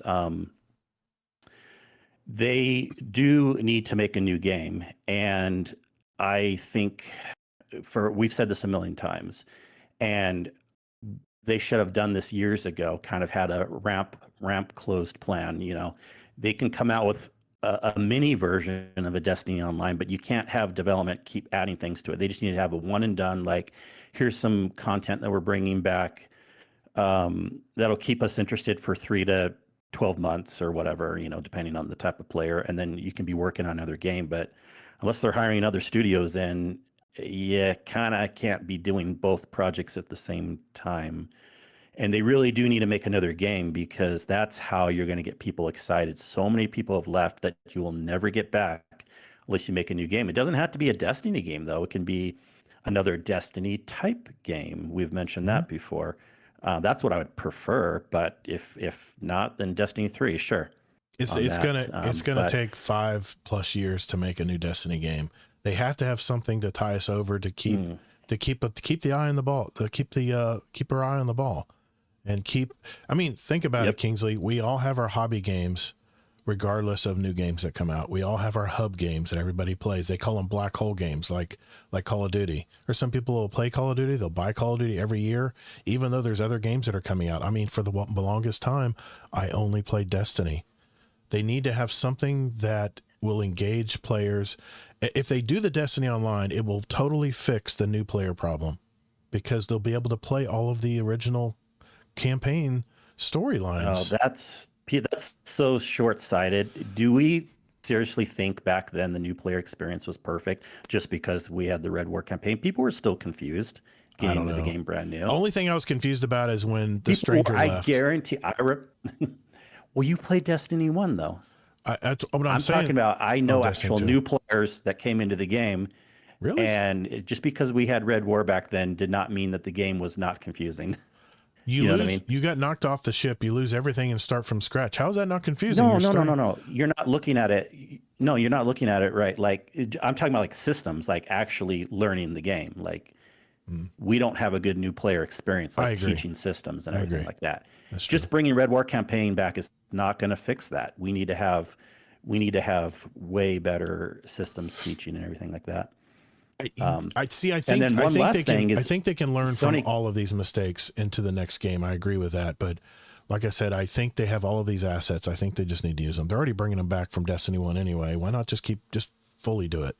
But go ahead with your last and then thing. With the entertainment stuff, why haven't we had something yet? You can say TV shows and movies take a while to make, but it's not looking good. It should not be taking this long. Missed opportunities. And so I think that's another point against. I agree. I just think that they're not giving up on Destiny, but at the same time, they're in panic mode and they need to they're trying to figure out internally what they want to do right now. And I don't imagine it's going to be anything that amazing. It's either going to be lame. We keep Destiny 2 as it is with even less content because we can't even keep up with this schedule, or they come up with a plan where they pivot and tell us we're going to make a new game, and that'll be painful too because we'll have to wait for that. But that doesn't mean they're giving up on Destiny. I just think a lot of these other points you're making are kind of sub points that Sony is not great with all this, and it gave Bungie the money they needed. Bungie might have actually gone out of business sooner if Sony didn't take them over, but the whole thing has been kind of a shit show. I mean, I'll admit, when I was putting this outline together last night, it was a stream of consciousness of just everything I've been thinking about with the game. And yes, it's a little all over the place. I understand. I agree with that. But there's just the fact that Destiny is in that 1% of all games that have been released in the last decade. I mean, I understand there's the staple games like, the games that still are big today but what's the common ground there? They're all PvP games. They're shooter games. They're PvP games. They're games where you're playing against other people. Okay. World of Warcraft is the exception, but for the most part, they're PvP games that are repeatable and don't require a whole lot of reinvestment into that game. They give us the toys, they let us play in the sandbox, and then they walk away. Destiny is different, man. Destiny it's almost like a movie studio. They have to make a whole new movie every major campaign. That's a lot of time and resources, man. I just don't think they can keep up. There's a lot of games more than PvP. There's all the Diablo games. There's the World of Warcraft games. And see, that's the perfect example with Diablo. You can't keep a game going forever. We're at Diablo 4 now, right? Right. And why haven't we made a new Destiny game by now? Activision wanted to do it, but Bungie said peace out. Yep. What do you got, Jellis? Yeah. So I don't think Sony's giving up on Destiny, but I just we got to figure something out. All right. And we need to figure it out stat. So TLDR is Kingsley's depressed. Don't talk about anything until Destiny 3 until Destiny 3 is mentioned. I am not depressed. I am realistic and upset I know you are. I'm upset that it's gotten to this state. Yeah. I'm not depressed. Go ahead, Jellis. We'll let you talk now. Sorry, All I right. talked a lot, guys. I did Please too. give You're good. I different did too. opinions or same opinions. I knew Yeah. this would stir up some shit. I love it. So buckle up for this one. Oh boy. Bungie has already been here, and they have already done this. Okay, this You're is right. literally a repeat of history. So, back in 2012, Halo 4 came out. Okay, Mhm. very big, very nice. 2013, at E3, they announced they were releasing Halo 5. In 2014, they released Halo Master Chief Collection, which had all the Halos besides Reach all in one package. So you could play all the campaigns, and they had multiplayer for each individual game as well. So you could play online servers for Nice. Halo 1 or Combat Evolved, and then you could play online servers for Halo 2, 3, 4, and you could co-op the campaigns. How was that successful? So they did that. They released that in 2014. Okay. Yes, it was. Then that was to buy time. So they announced Halo 5 in 2013. 2014 released the Destiny. the Master Chief Collection, Oh, which yeah. bided their time. So they had 2 whole years to work on it. And then 2015, they released Halo 5.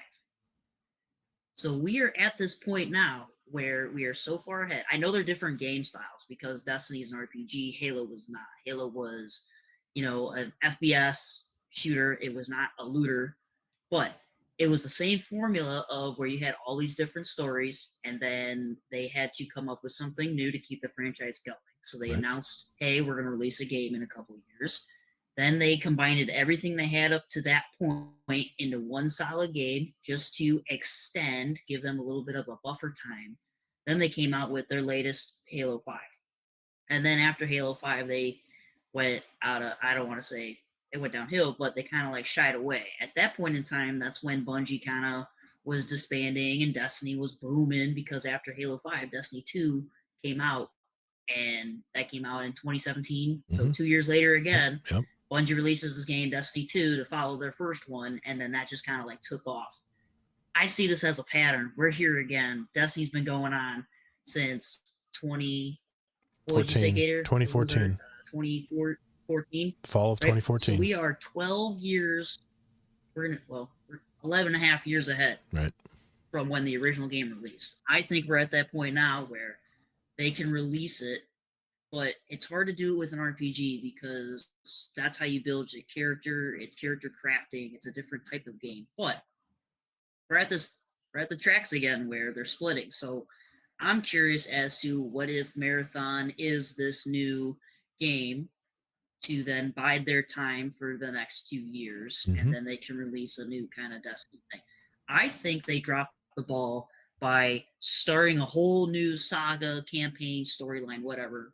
I'm going to say saga because they call it the Light and Dark Saga. I think they dropped the ball by starting a new direction in the current game. I believe wholeheartedly they should have just kept the game done at the end of Final Shape. And maybe drop a teaser as to like, hey, this is what's coming next, or this is the direction, but we don't know what's going on. Like something in the background goes on and the player can be like, oh, hey, like what's going on over there? And then that's what we leave off with.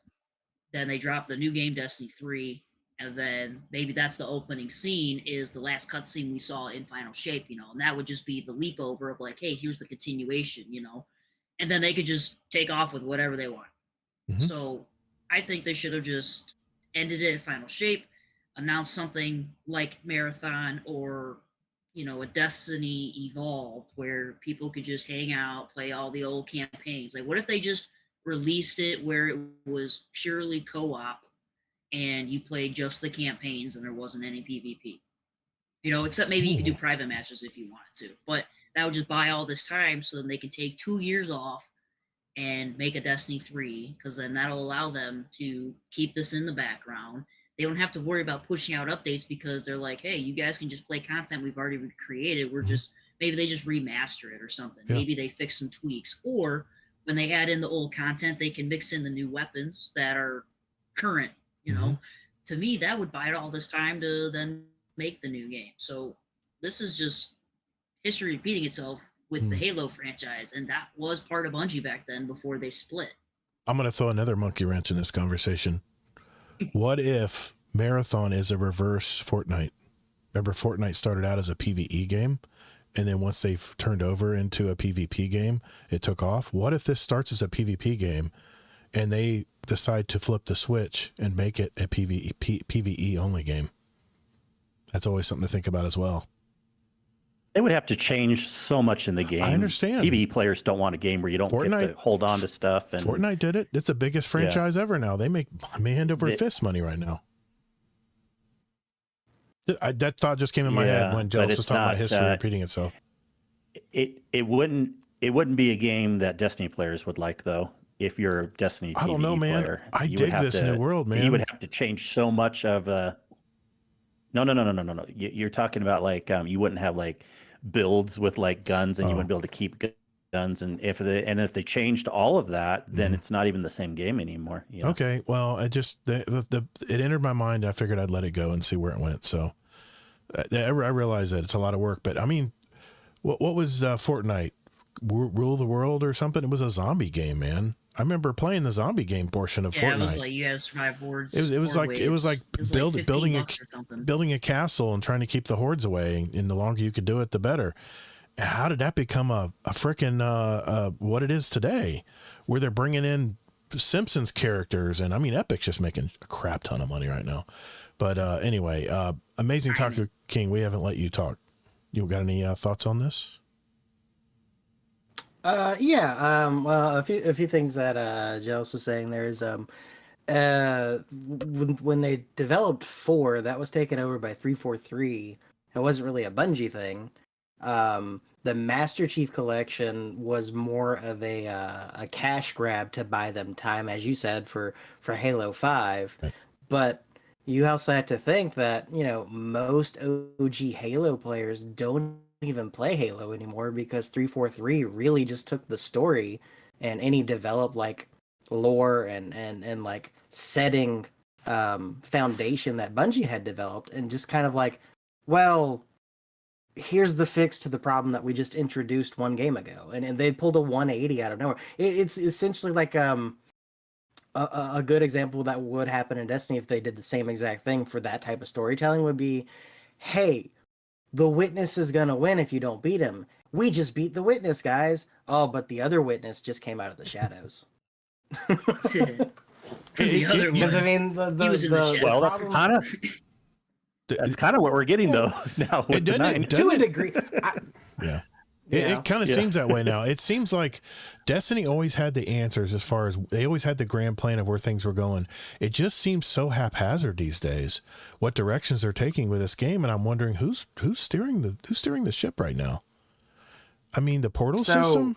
For that specific question there, it's Sony.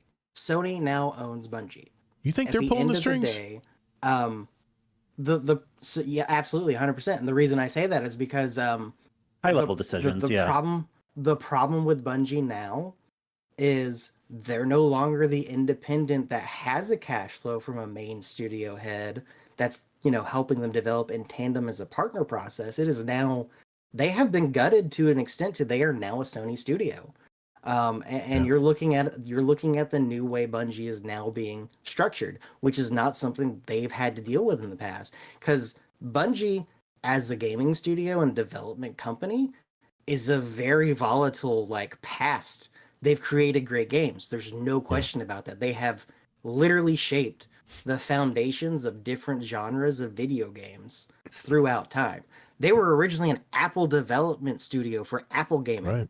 If you didn't know that. Yeah, I remember that. Remember those days. Yeah, I knew that. Yeah. Halo was originally supposed to be a launching product for an Apple gaming machine, and then something fell through in the business model with Steve Jobs that they didn't want to continue that partnership. Yeah. And Steve Jobs basically was like, well, I don't need you because I have Apple to run. Yep. I built Pixar and Disney loved me for it. I'll build Apple even better. And I don't need your help for that. So you guys go do whatever. Yeah. Microsoft picked them up. Mm-hmm. And then Halo was developed as the flagship selling point for the Xbox original console. Mm-hmm.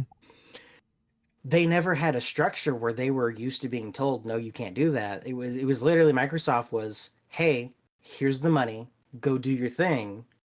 Let us know if you need help with that. Then when Microsoft saw the volatility of like, hey, where's that game we asked for? We want, the next Halo game. Where's it at? Oh, we were just going to do a trilogy. We don't want to do that. Well, we have a 5-game contract. You guys got to make 5 games for us. Yeah. All right. Well, we'll throw out ODST real quick. Give you some I remember background that. between I remember the that. adventures Remember those of days. Halo 2 and bridging the story of Halo 3 from a drop trooper's perspective versus a Spartan. Yep. And then Microsoft was like, hey, where's that other Halo game? We had a deal. Well, we don't really want to do that. We're making this other game that we can't really talk about, but it's going to be great. It's going to be big. We had a deal. You need to make us a game. All right, here's a prequel to the Halo franchise. This is what happened before Halo 1. All right, bye, we're gone. Yeah. Then Activision picked them up. And Activision originally was like, hey, we're going to treat you better. Don't worry about Microsoft. We got your back. Autonomy. Then they had autonomy, but they had the funding from a benefactor in the shadows.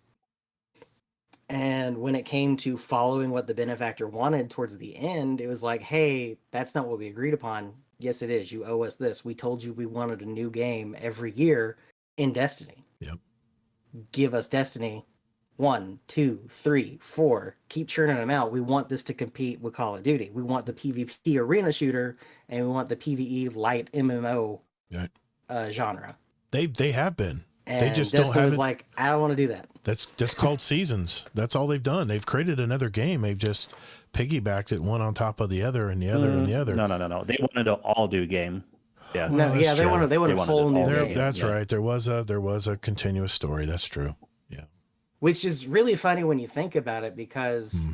in the end, when they split from Activision, what was the first business model they went with? We're going to have year adventures. We're going to make a new expansion every year. We're going to make a new game every year. But on our terms. And then they heavily started using seasons to tie those years in between to carry the content forward. So they kind of do what Activision wanted, but then they did it on their own. And then they were like, oh, we don't have this money flow anymore. We need more help. Yep. Seasons and season pass bars was a good thing for this game. And I And here's another personally disagree example. on that because Oh, I go don't ahead. like where seasons went. Okay. Seasons were the reason why I quit playing after Forsaken. Really? I quit playing between Forsaken and Shadowkeep because they were like, hey, we're going to work on the next expansion. It's going to be bigger. It's going to be Right. better. It's going to be great. And it's the same reason I quit when they announced Rise of Iron Do before you, wait a Destiny minute. 2. Wait a minute. Because they... I know you want to talk, Kingsley. You liked it when there was like no, it's fine. 3 months of content, and then we waited and waited and waited and waited and finally reached something else. I liked the seasons because it kept us involved. I mean, dude, there's a reason my backlog is so huge right now with games, because those damn seasons would integrate the major expansions together so well for me. It kept that carrot in front of me where I was always playing the game, and I give them kudos. It worked on me. But Yeah. Well, how seasons are integrated now, I like. How they were integrated before, I didn't, because Okay. before you had to pay for the seasons to enjoy that content. right. Go ahead, Kingsley. There was for the first season Yeah. was the Black Armory, or was the Yeah. season of the Drifter? I can't remember which. 2. You had to buy all 3 of Drifter. those seasons in one sitting, or wait until after they were released to buy them afterwards. You couldn't access that content unless you paid for it. It was the same price as almost an expansion or something in a different game you could get. right. Like, for good example, Skyrim. Like the first expansion for Skyrim was, I think when it first came out was $10. The first season of Destiny was 15, Yeah. 10, something Yeah. like that. It was the Wasn't same much. as a full DLC, but it was like, here's 9 missions. Yeah. It was like essentially going back to, And it was to spoon-fed Dark every Below week. with Crota. Right. Like Yeah. the Crota was the most overpriced DLC I had ever seen in a game. I was not happy about that, but I got it on a discount rate when I got both the season pass for something. Right. Gotcha. And because I got it on a discount, I wasn't too upset about it. But when I played Crota for the first time, and the Dark Below was like, here's a mission, here's a raid. All right, goodbye. Yeah. Go ahead, Kingsley. Well, I wanted to finish that point because mine is slightly different, and we can loop back to this, but a really good example, Todd, of Sony already has precedence of, you could say, giving up on something or They do. whatever. And again, I don't think that Sony is necessarily going to be giving up on Destiny, but again, it's about the sunk cost fallacy thing. So if Destiny keeps losing players and stuff, they should make some dramatic change, whether that's give up on it or have a new model, like cut it off, make a new game or whatever. But Sony just recently to kind of give up on their TV division, Sony Bravias, they passed ownership over to TCL, the company in China. They're very much like And Google sometimes. They're still going to have Bravia branded TVs, but they're basically giving up on that, and that's a pretty big division, pretty big thing. Yeah. It's what was I going to say? Something was in my mind and it just floated away. Anyway, hopefully it'll come back to me. But Sony's not the benevolent overlord that you sometimes think they are. You give a lot of credit to Sony. I definitely want Killzone to come back. Guerrilla Games made a hell of a game there, man. I want that game back. That Killzone 2 was fantastic, and just subsequent, they just weren't. It just wasn't the same, and I really. That's a side point, but sorry, my monkey brain will wander. But yeah, I mean, I appreciate you guys chiming in on this. I know this is a to be continued topic. We'll probably revisit it at some point down the road. But oh boy, we've just had so much. This is the longest time that Bungie has not let us know what the hell is going on, and I figured it was time to have that discussion. It's been longer. Again. Yeah, well, Destiny 1, it was longer. Well, that's what I'm saying. We had 6 to 7 months of radio silence. I mean, nothing. And remember, what's the first thing they did when Destiny 2 came around, Kingsley? They said, we're going to make sure we talk to you every week. Without fail, we have a TWAB. This week at Bungie, we're going to talk to you every week. We're never going to do what we did to you guys in Destiny 1. We're going to communicate every week to you guys. Crickets for the last 5 weeks. Now, I still think this has to be something to do with Marathon. I mean, I think that maybe they're stealing engineers and tech division from Destiny 1 to just get everything up to running good. I mean, there has to be a smooth run. They realize if it's a broken game when it comes out, it's dead in the water. It already has, the art scandal against it. It has so many things against it. I think they realize this has to land. So anyway. Okay. I think we need to, it's different now. We have to have, Never mind. Yeah, no, I agree with you. It's all good. No, I agree with you. I mean, it like I said, we'll probably revisit this once we get more word of something telling us what's coming up. Yeah, we were talking very high level today, but I don't even think the bigger issue we should be concerned about right now is high level. It's more small level. It's still a live service game. Yeah. And we are in a really bad spot right now because one of the updates is supposed to be coming out soon, in theory, even though we pretty much know it's going to be getting pushed back. And that is a very, very, very bad business model. And whether that we don't have information yet, and whether we can blame it on Sony, which probably is most likely, or someone else in Bungie leadership, there's big issues with that. But on the high level, I don't think we need to worry about so much about what's happening in the long run. Maybe we'll find that out soon too. Right? I don't know. I was predicting. Look, if there is a delay, we have to know within the next 2 weeks. We have to. Jig is up, because then we're up to March 3rd, and so they have to tell us something within the next 2 weeks. If there's not a delay, but there's pretty much guaranteed there's going to be delay because even more stuff is leaked out from employees that there's a delay. And if there's a delay, don't you think they would want to soften the bad news with giving us a state of play or the future of the game at the same time? So I can see that. I don't know, but if they only tell us there's a delay and that's it, oof. Everybody keeps saying that they're going to have to say something before this first part of March, but we're running down to the final couple of weeks here, guys. So. Well, they don't have to. But if there's the delay, then all they have to do is just tell us there's delay, and that's going to be even worse news if they don't tell us good news also. Yeah. Whatever system they're using now is they've ventured off the path. There's no longer. It's just I've never felt this way, man. So doesn't that kind of seem like Sony's like not focusing on I don't Destiny know, right man. now? I still think Sony gives Bungie a lot of leeway on what they decide to do. They realize that Bungie made this game. Bungie knows this game better than Sony does. I don't know how much leeway they're giving them.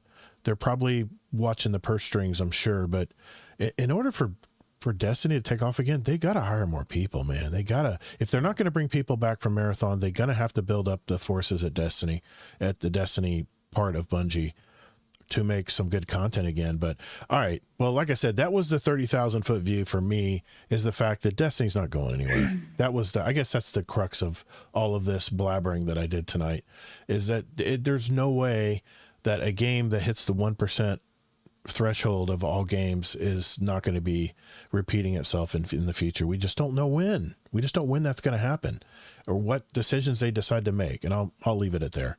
So we have our catch up part of our show coming up next. Curious to see what everybody's been up to since we talked to them last, right after this. Yeah, I realize we're creeping up in time. And I mean, other games that have reached the 1%, they've stopped too. So that could happen with Destiny also. Some have, yep. That's for sure. Yeah. Okay, let's do our catch up real quick here. You guys said you were good, right? I'm good. Yeah. All right, here we go. 3, 2. Okay, this is the last segment of our show. This is where we like to just catch up. It's kind of more casual, laid back. We know we've already talked about our topics now. Now we're just going to catch up with our guests tonight, our guest co-hosts, see what they've been doing since we talked with them last. I know I've talked with you pretty recently, Jellis, but definitely let everybody know what have you been doing in your life, man? What's going on? What are you playing? What are you watching? Let us know what's going on in your life, man. All right, so in that order, what I'm playing is Arc Raiders. I've been playing that a lot. Yep. I have found a love for extraction looters, where I get to go into a game that's PvEVP. I like the thrill of not knowing if the person I come across is going to shoot me in the back or team up with me and fight others. So that's a nice little twist on the game that I'm enjoying. I also like how I can leave with my gear and go back in with the same set gear, so I don't have to start from scratch every time. And if I end up playing PvP in the match and I win the fight, I sometimes find better gear than what I came in with. I could just snowball from there, just keep getting better and better. So that's a nice little twist that I'm enjoying right now. Nice. Watching, not really watching much, waiting for some movies to come out, but not really a lot of time on movies, so I'm just spending it playing video games or working. How's work been? How's work been going, man? Work's been going pretty good. I'm not directly a foreman, but I am in charge of a team for a certain part of the job. We got different crews working on certain things, so that way people can keep a flow state of what they're working on in the project. Instead of pulling people off of projects and having them do different things, we kind of have the same team doing the exact same stuff. We're currently building a school campus. It's a K through 12. We got almost half of it done, I want to say. We're expected to be done in November, and they're actually going to have the kids transfer into this campus over winter break, which I think is insane. Wow. That's the crazy. teachers are going to be working during their winter breaks, transferring all their supplies and all their books and stuff, into the school over their winter break. Yep. My wife I'm just hoping went through that they get compensated for that, because I don't know if they get paid time off for the Teachers winter never break, the 2 weeks because they're planning. I don't know. It's part of their salary. So if they're coming in to transfer, okay. Yeah, it's part of their salary. But I don't know if they're going to get compensated for doing that during their winter break. No, my wife gets they're going to take less time to move all their stuff over, move in, set up their computers. No. Teachers have so many other things they do outside of their job the project's description. going very well. Yeah. Okay. Good, man. It's good to hear. You made me laugh the other week because you're like, man, record lows at 20 degrees. And I'm like, that's 116. No, that 24 degree night we had, it has decimated all the green life here in Florida. And it's depressing when I show up to a lawn and it's brown. But no, that's a 134 year record. 134 year record. The coldest beginning to February in 134 years. That was right after World War. Was it right before World War II? It's a long time, man. It's a long time. So, well, it's good to hear from you, man. I know we talked about you were working on that school when I talked to you during the Christmas episode. So yeah, I know exactly what you're talking about. My wife just moved in a couple of years ago to a brand new K through 8 school, and they had drains that weren't even connected yet in bathrooms, and they were having water falling down on the floors below, and it was a disaster, man. They pieced those schools together so fast. Right. It's craziness. Yeah.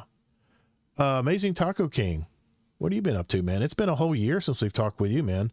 What's going on in your life? What you been doing? Yeah, I mean, since we last spoke, I started doing things that I normally don't do. I stopped telling myself, no, you really don't want to do that because you're going to do it by yourself, and just started doing things that I wanted to do. When we last spoke, I was excited to go see Bullet for My Valentine and Trivium on their Poison Ascendancy tour, which ended in some drama there. But it was an awesome show. And then after that, I mean, didn't have a ton going on after that for the most part, but towards the end of the year, MagicCon came to Atlanta. Went to MagicCon. Yes. That was fun. It was a great weekend. Rode the train into the city. Got to go downtown to the Congress Center, see a lot of things that a hobby I've been passionate about for 27 years, give or take. No, you say Magic the Gathering or actual Magic shows? Yeah, Magic the Gathering, Okay, the card game. Gotcha. Okay, so I'm making sure. Yeah. Nice. And then after that, it wasn't too much long after that. Me and my buddy that I spoke about earlier in the show, me and him went to Chicago to see Avenged Sevenfold and System of a Down, because nice. System of a Down only showed up for 6 shows in North America last year. And I was like, I'm not missing them. I haven't seen System of a Down ever.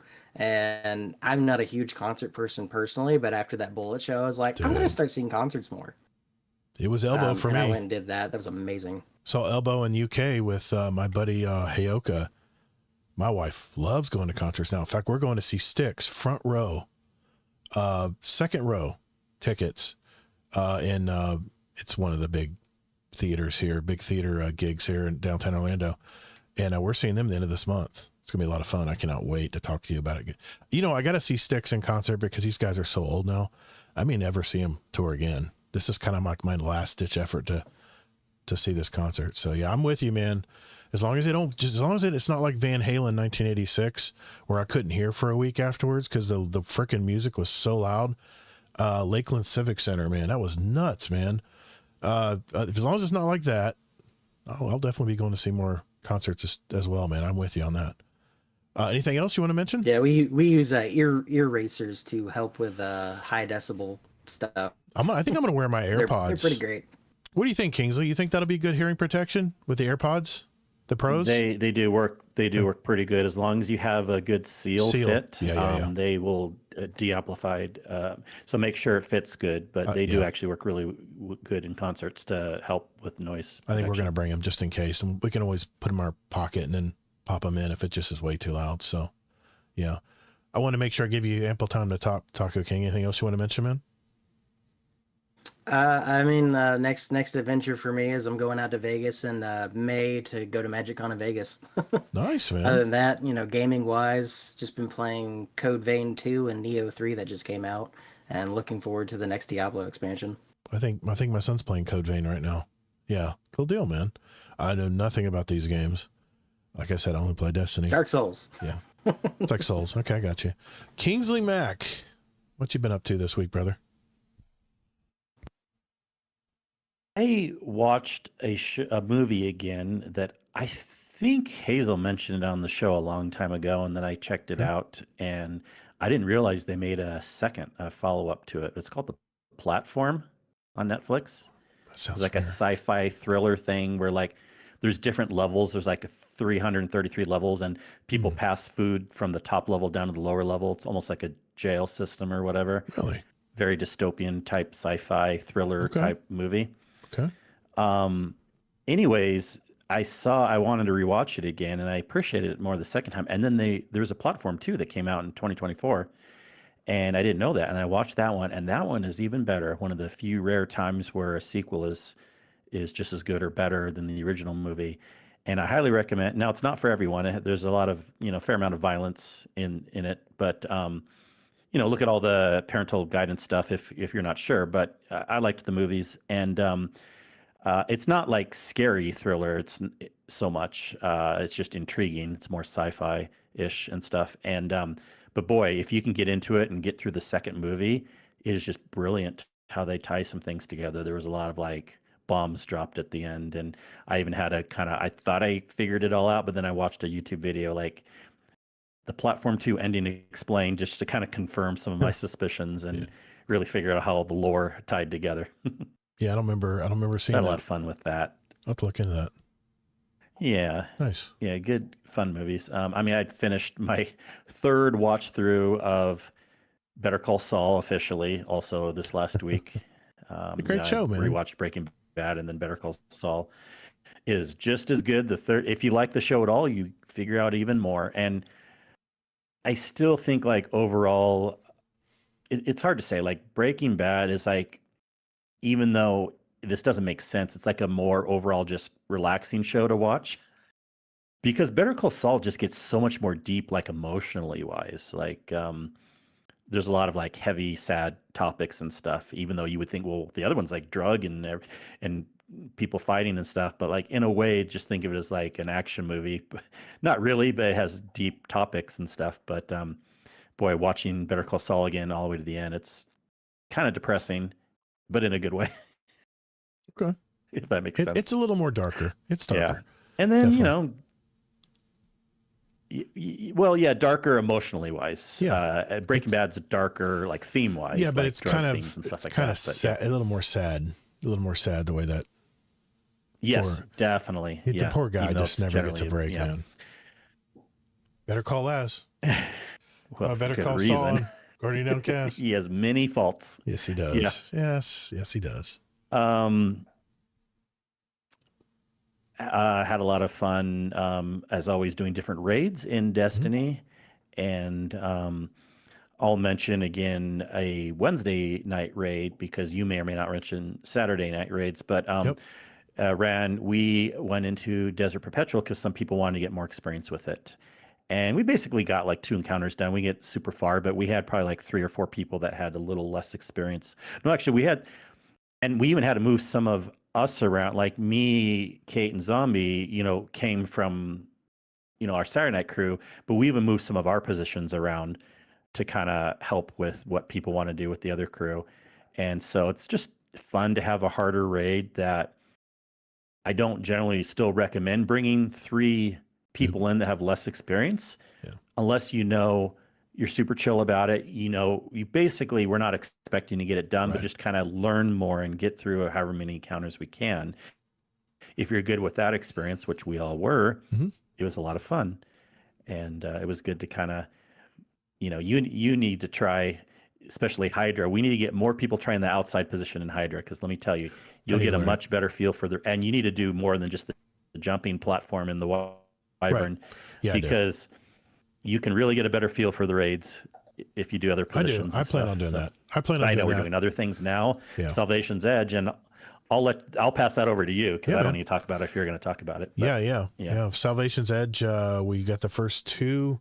I played this one time, and almost a year ago, probably 9 months ago. I had one Sherpa team bring me through it, and we decided to do it.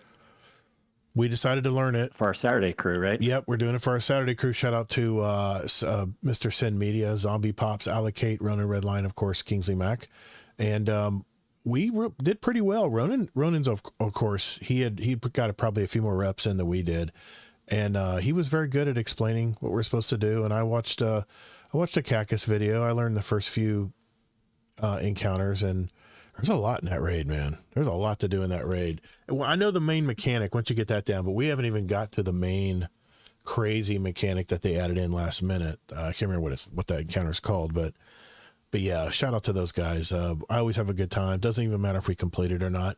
That's the way we learned Desert Perpetual. Every week we would just, get the first 2 encounters, and we get the first 3 encounters, and then we'd get the whole raid done, and then we just get better and better at it. And it's all about the reps.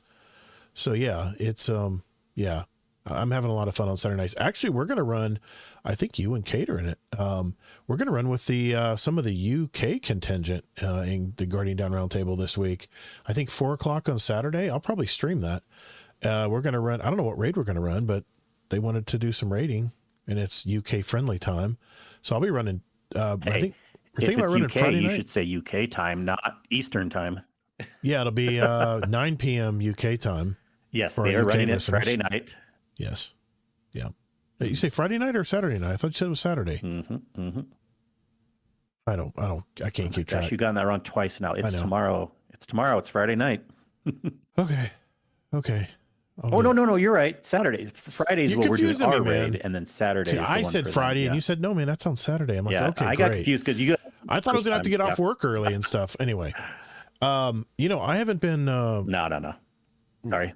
Yeah, Saturday, right? Okay. Make sure I'm not losing my mind. I did Yes, not. it's Saturday. Yeah. Okay. I didn't see any movies in the theater this week. My wife has had a lot. I mean, the last 2 weeks has been crazy for her. She's had all kinds of school functions going on. So she gets home, she's exhausted. And we just decided it wasn't really much to watch this week, but there are 4 good movies coming out next week we want to watch. First, Crime 101. It's a Chris Hemsworth, Halle Berry movie. It's a good old crime thriller, man. Remember Heat, Al Pacino? It's going to be, Robert De Niro type movie. It's going to be that kind of movie, real intense. Good Luck, Have Fun, Don't Die, starring Sam Rockwell. It's about a man who takes patrons at a diner hostage in L.A., claiming he's from the future. All of this, he's trying to find recruits for a quest to save the world. I know it sounds a little out there, but once I heard Gore Verbinski was the director, it got my attention. And it got good reviews, so I'm looking forward to that. Wuthering Heights, the iconic love story from the novel, starring Margot Robbie and Jacob Elordi. I'll be honest, this was my wife's pick. But every time she picks a movie, man, and I go kicking and screaming, it's a good movie. So we'll see.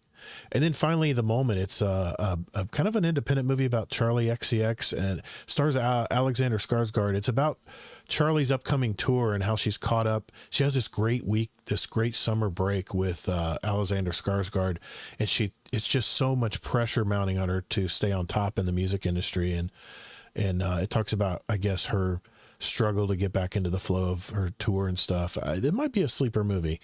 I renewed my subscription to Peacock, which, by the way, shot way up in price if you don't want the ads. It's $17 a month if you don't want the ads. But I am watching the latest season of Traitors. I don't know what's about this show, man. It just gets me. And it's a bunch of fake, over the top reality TV stars. They throw them in a castle together, and it's like a Big Brother on steroids kind of thing. But it's a really cool social experiment. And if you've never seen Traitors, watch like season 1, and I'm telling you, it's a really great next season. By the way, they're using regular people, which I think is always more interesting because they're not so, being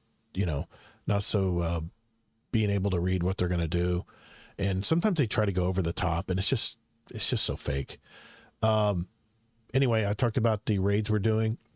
I did start my game of the month for February, which is Arc Raiders. I did start playing it last night. Shout out to everyone who stopped by the stream to watch it. It was a little awkward at first, learning new menus and stuff. This is the reason why I really hate trying new games, man. But I played it on my PS5 Pro. Never had any problems. It ran great. I had a toggle button on my controller. I was supposed to be using it, but it wasn't working. So I got to figure out what's going on there, because I was wanting to talk to some people when I was in there and interact with them. But I would just use the don't shoot emote or shout out or whatever, and nobody shot me. Played 4 or 5 matches and nobody shot me. So it was a very friendly server. I was just collecting stuff, got to get my bounties done. So I'm collecting wire and batteries and all that good stuff. So I'm enjoying the game. It's a lot of fun. The maps are enormous, and I'm only allowed to play 1 map right now. There's 4 other maps, I think. So I'm looking forward to playing that. I'll be streaming that next week as well, either Tuesday or Wednesday. It depends on our movie schedule. But that's it for me. Kingsley, did you want to add anything else? I kind of cut you off there, man. Anything else you want to add that you forgot or want to mention? No, that was good. Okay. I was done. All right, good. Let's get into our questions for the show. We'll pick a couple questions tonight before we leave. And I have a question from always always lethal. Sorry, the way it's run together, it's throwing me off. He has a Destiny question here. He goes, as some of what new Guardian, do you have any tips from getting me from 400 to 450 light or power, they call it? Number 2, also, I really want to learn raids and dungeons, especially since I've never done any of them.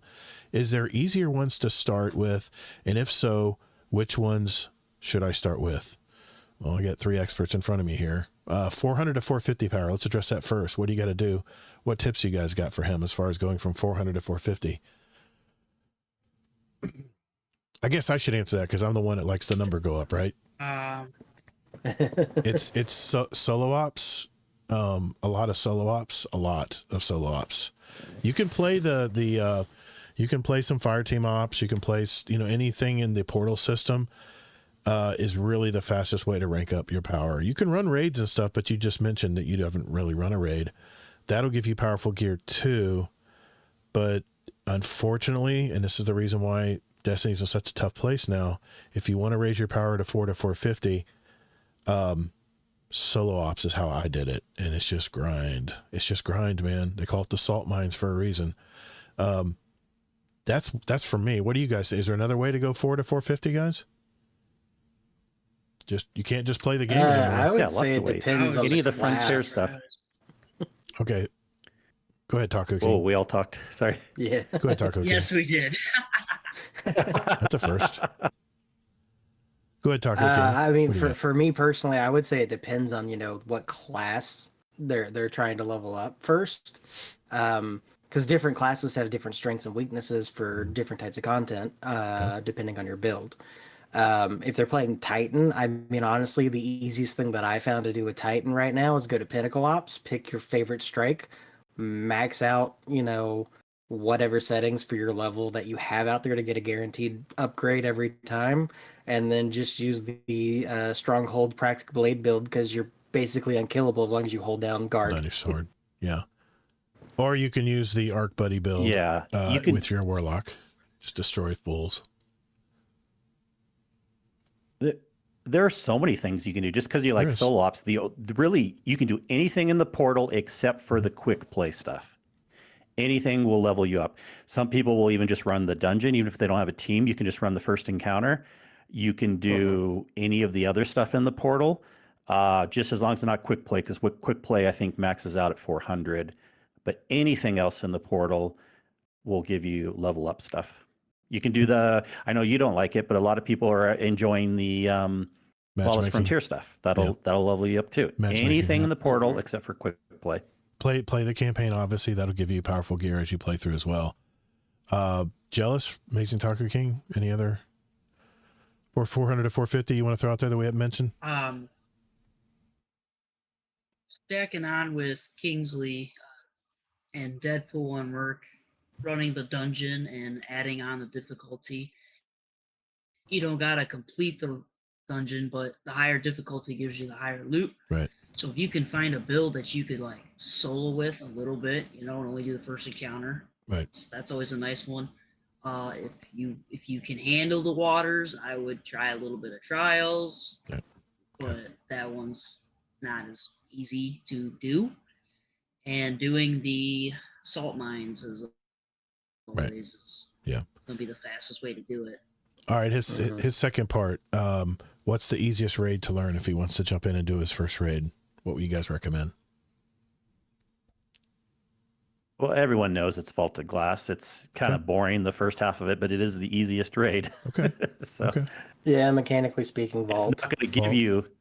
It's not going to give you the good stuff unless you want the actual weapons that are in it. But again, power. We can infuse it. I mean, you can. It's true. So, but as far as just answering the question, what's the easiest raid? It's Vaulted Glass. Okay, I agree. I think that's the easiest one to jump into. Let's answer. I would say as an alternative, though. Sorry. No, go ahead. As an alternative, you want to learn a raid that's a little bit more intricate with some mechanics and stuff, but isn't super difficult. Just has a little bit of randomness to it. Right. I'd say King's Fall personally. Okay. Let's answer. King's Fall's a good lower middle ground. It doesn't get too crazy, but it's very fun. I think if you have good Sherpas, there's probably a variety of raids you can jump into and start with. if you have good people that can teach you Well, within reason. yeah, but you have to be able to execute too. I We can have the understand. best Sherpas in the world, I and if they understand. don't execute, But yeah, there's probably 3 raids you can send him to that he'll probably be okay with.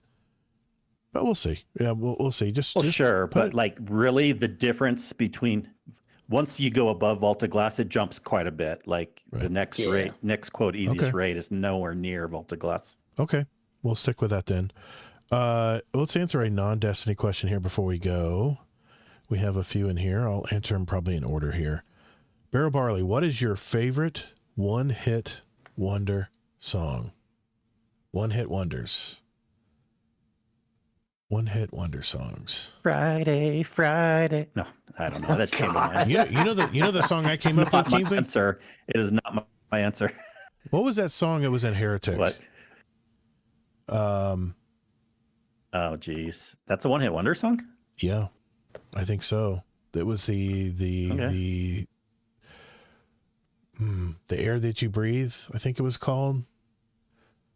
I didn't know that was a one-hit wonder. They might have one, maybe 2 more songs, but that was the major one that really did well for them. I'll have to look it up. Then it's not a one-hit wonder. If they You have 2 guys- other songs. You guys got something? I got 2 throwbacks that'll really date me. You got Tub Thumping by Chumbawamba. Yes, I thought of that too. Okay. Okay, That's a classic. I got one. Wear Sunscreen by was it Lerman? Buzz Lerman? The one that tells you whatever you do, remember to wear sunscreen. There's a lyric in there that I have pinned right here. It says remember the compliments you receive, forget the insults. That's a lyric from that song that I have pinned to my side here as I look through YouTube comments. Yeah. I'm trying to remember who that is. I don't know that I know that song. I'd have to hear it. Oh yeah. You've definitely heard it before. Yeah. It has like a beat to it. Yeah, there it is. The Hollies, the air that we breathe, the Hollies. But no, they definitely have a few more hits. So I guess that doesn't qualify, but I mentioned one already. So, okay. Well, you know what? Unfortunately we're hold on. I got my. oh, you got my one? piece. Oh, okay.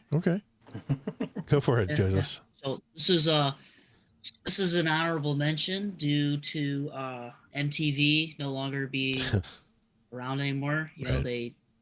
So in honor of them, the song was by the Bugles. Bugles. Video Killed the Radio Star. That is a good Yeah. song. Yeah, That's nice. a good one. That is a good one. Definitely. So a tribute to MTV not being a thing anymore because now we have streaming. MTV is now no longer. So I'm curious as to what the final video was because I believe Video Killed the Radio Star was the first. I could be wrong, but I feel like that the music video for Video Killed the Radio Star was the first MTV broadcast. I wondered what they used as their final, if like maybe they did the first video as their last video. I don't know. That would have been cool. That would have been. Yeah, we should But- look it up. But Cool, that so is good. my mention for a one-hit wonder. Okay. I'll look it up right now while we're talking. Okay. Well, I'm going to go and close out the show tonight. I just wanted to thank everyone who showed up tonight. Remember, we have our Destiny contest to celebrate our new rebrand. Our guest co-host tonight donated a Year of Prophecy Collector's Edition, a $175 value.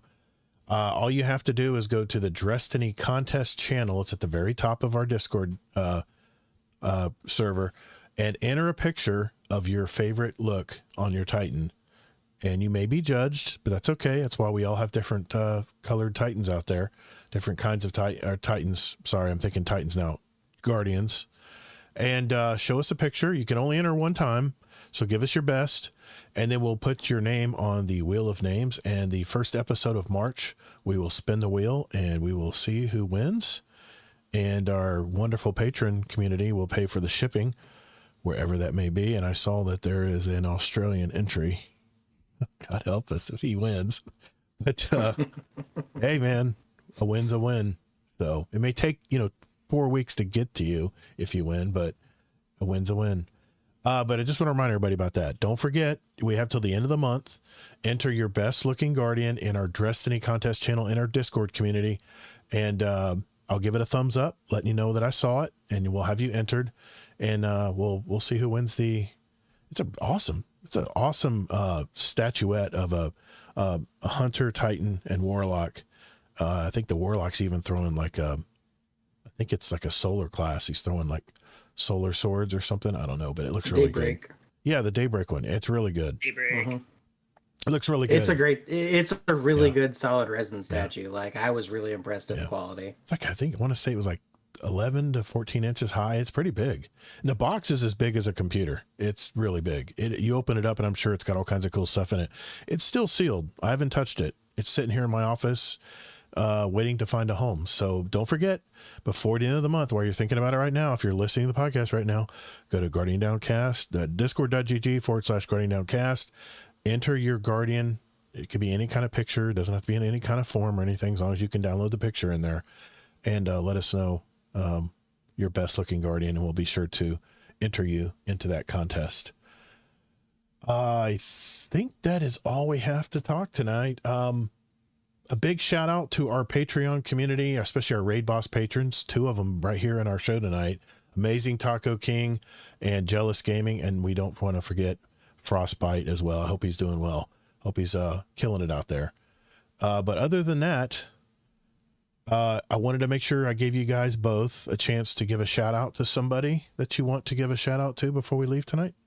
Jellis, got a shout out for anybody? Doesn't have to be. Shout out to Frostbite. Yeah. Frost. Shout out to him. Nice. Amazing Taco King, got a shout out for anybody?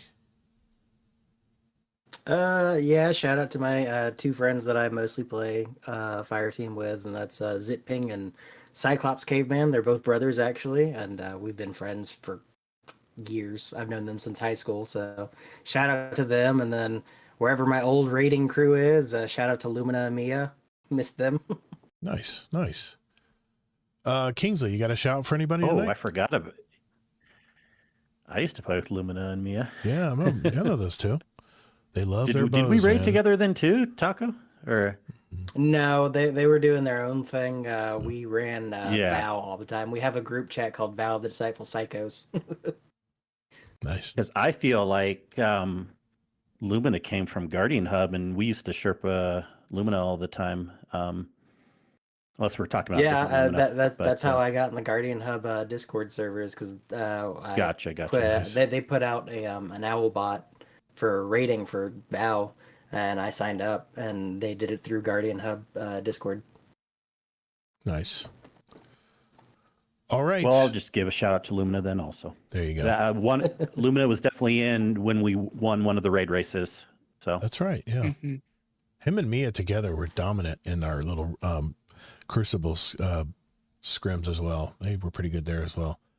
Yeah, Mia's brutal with a bow. She is. She's really good. She's really good. They worked well. I think he would heal him. I think he was always using the Lumina, and he was always healing her while she was killing fools. Yeah, it was crazy. It was a good partnership. That's for sure. I remember those 2. All right, guys. As in life or in your game, thank you for being here tonight, and get your reps in. Later, Guardians. Get that bread. see ya. And as Hazel would say, get toddled. Oh, Lord.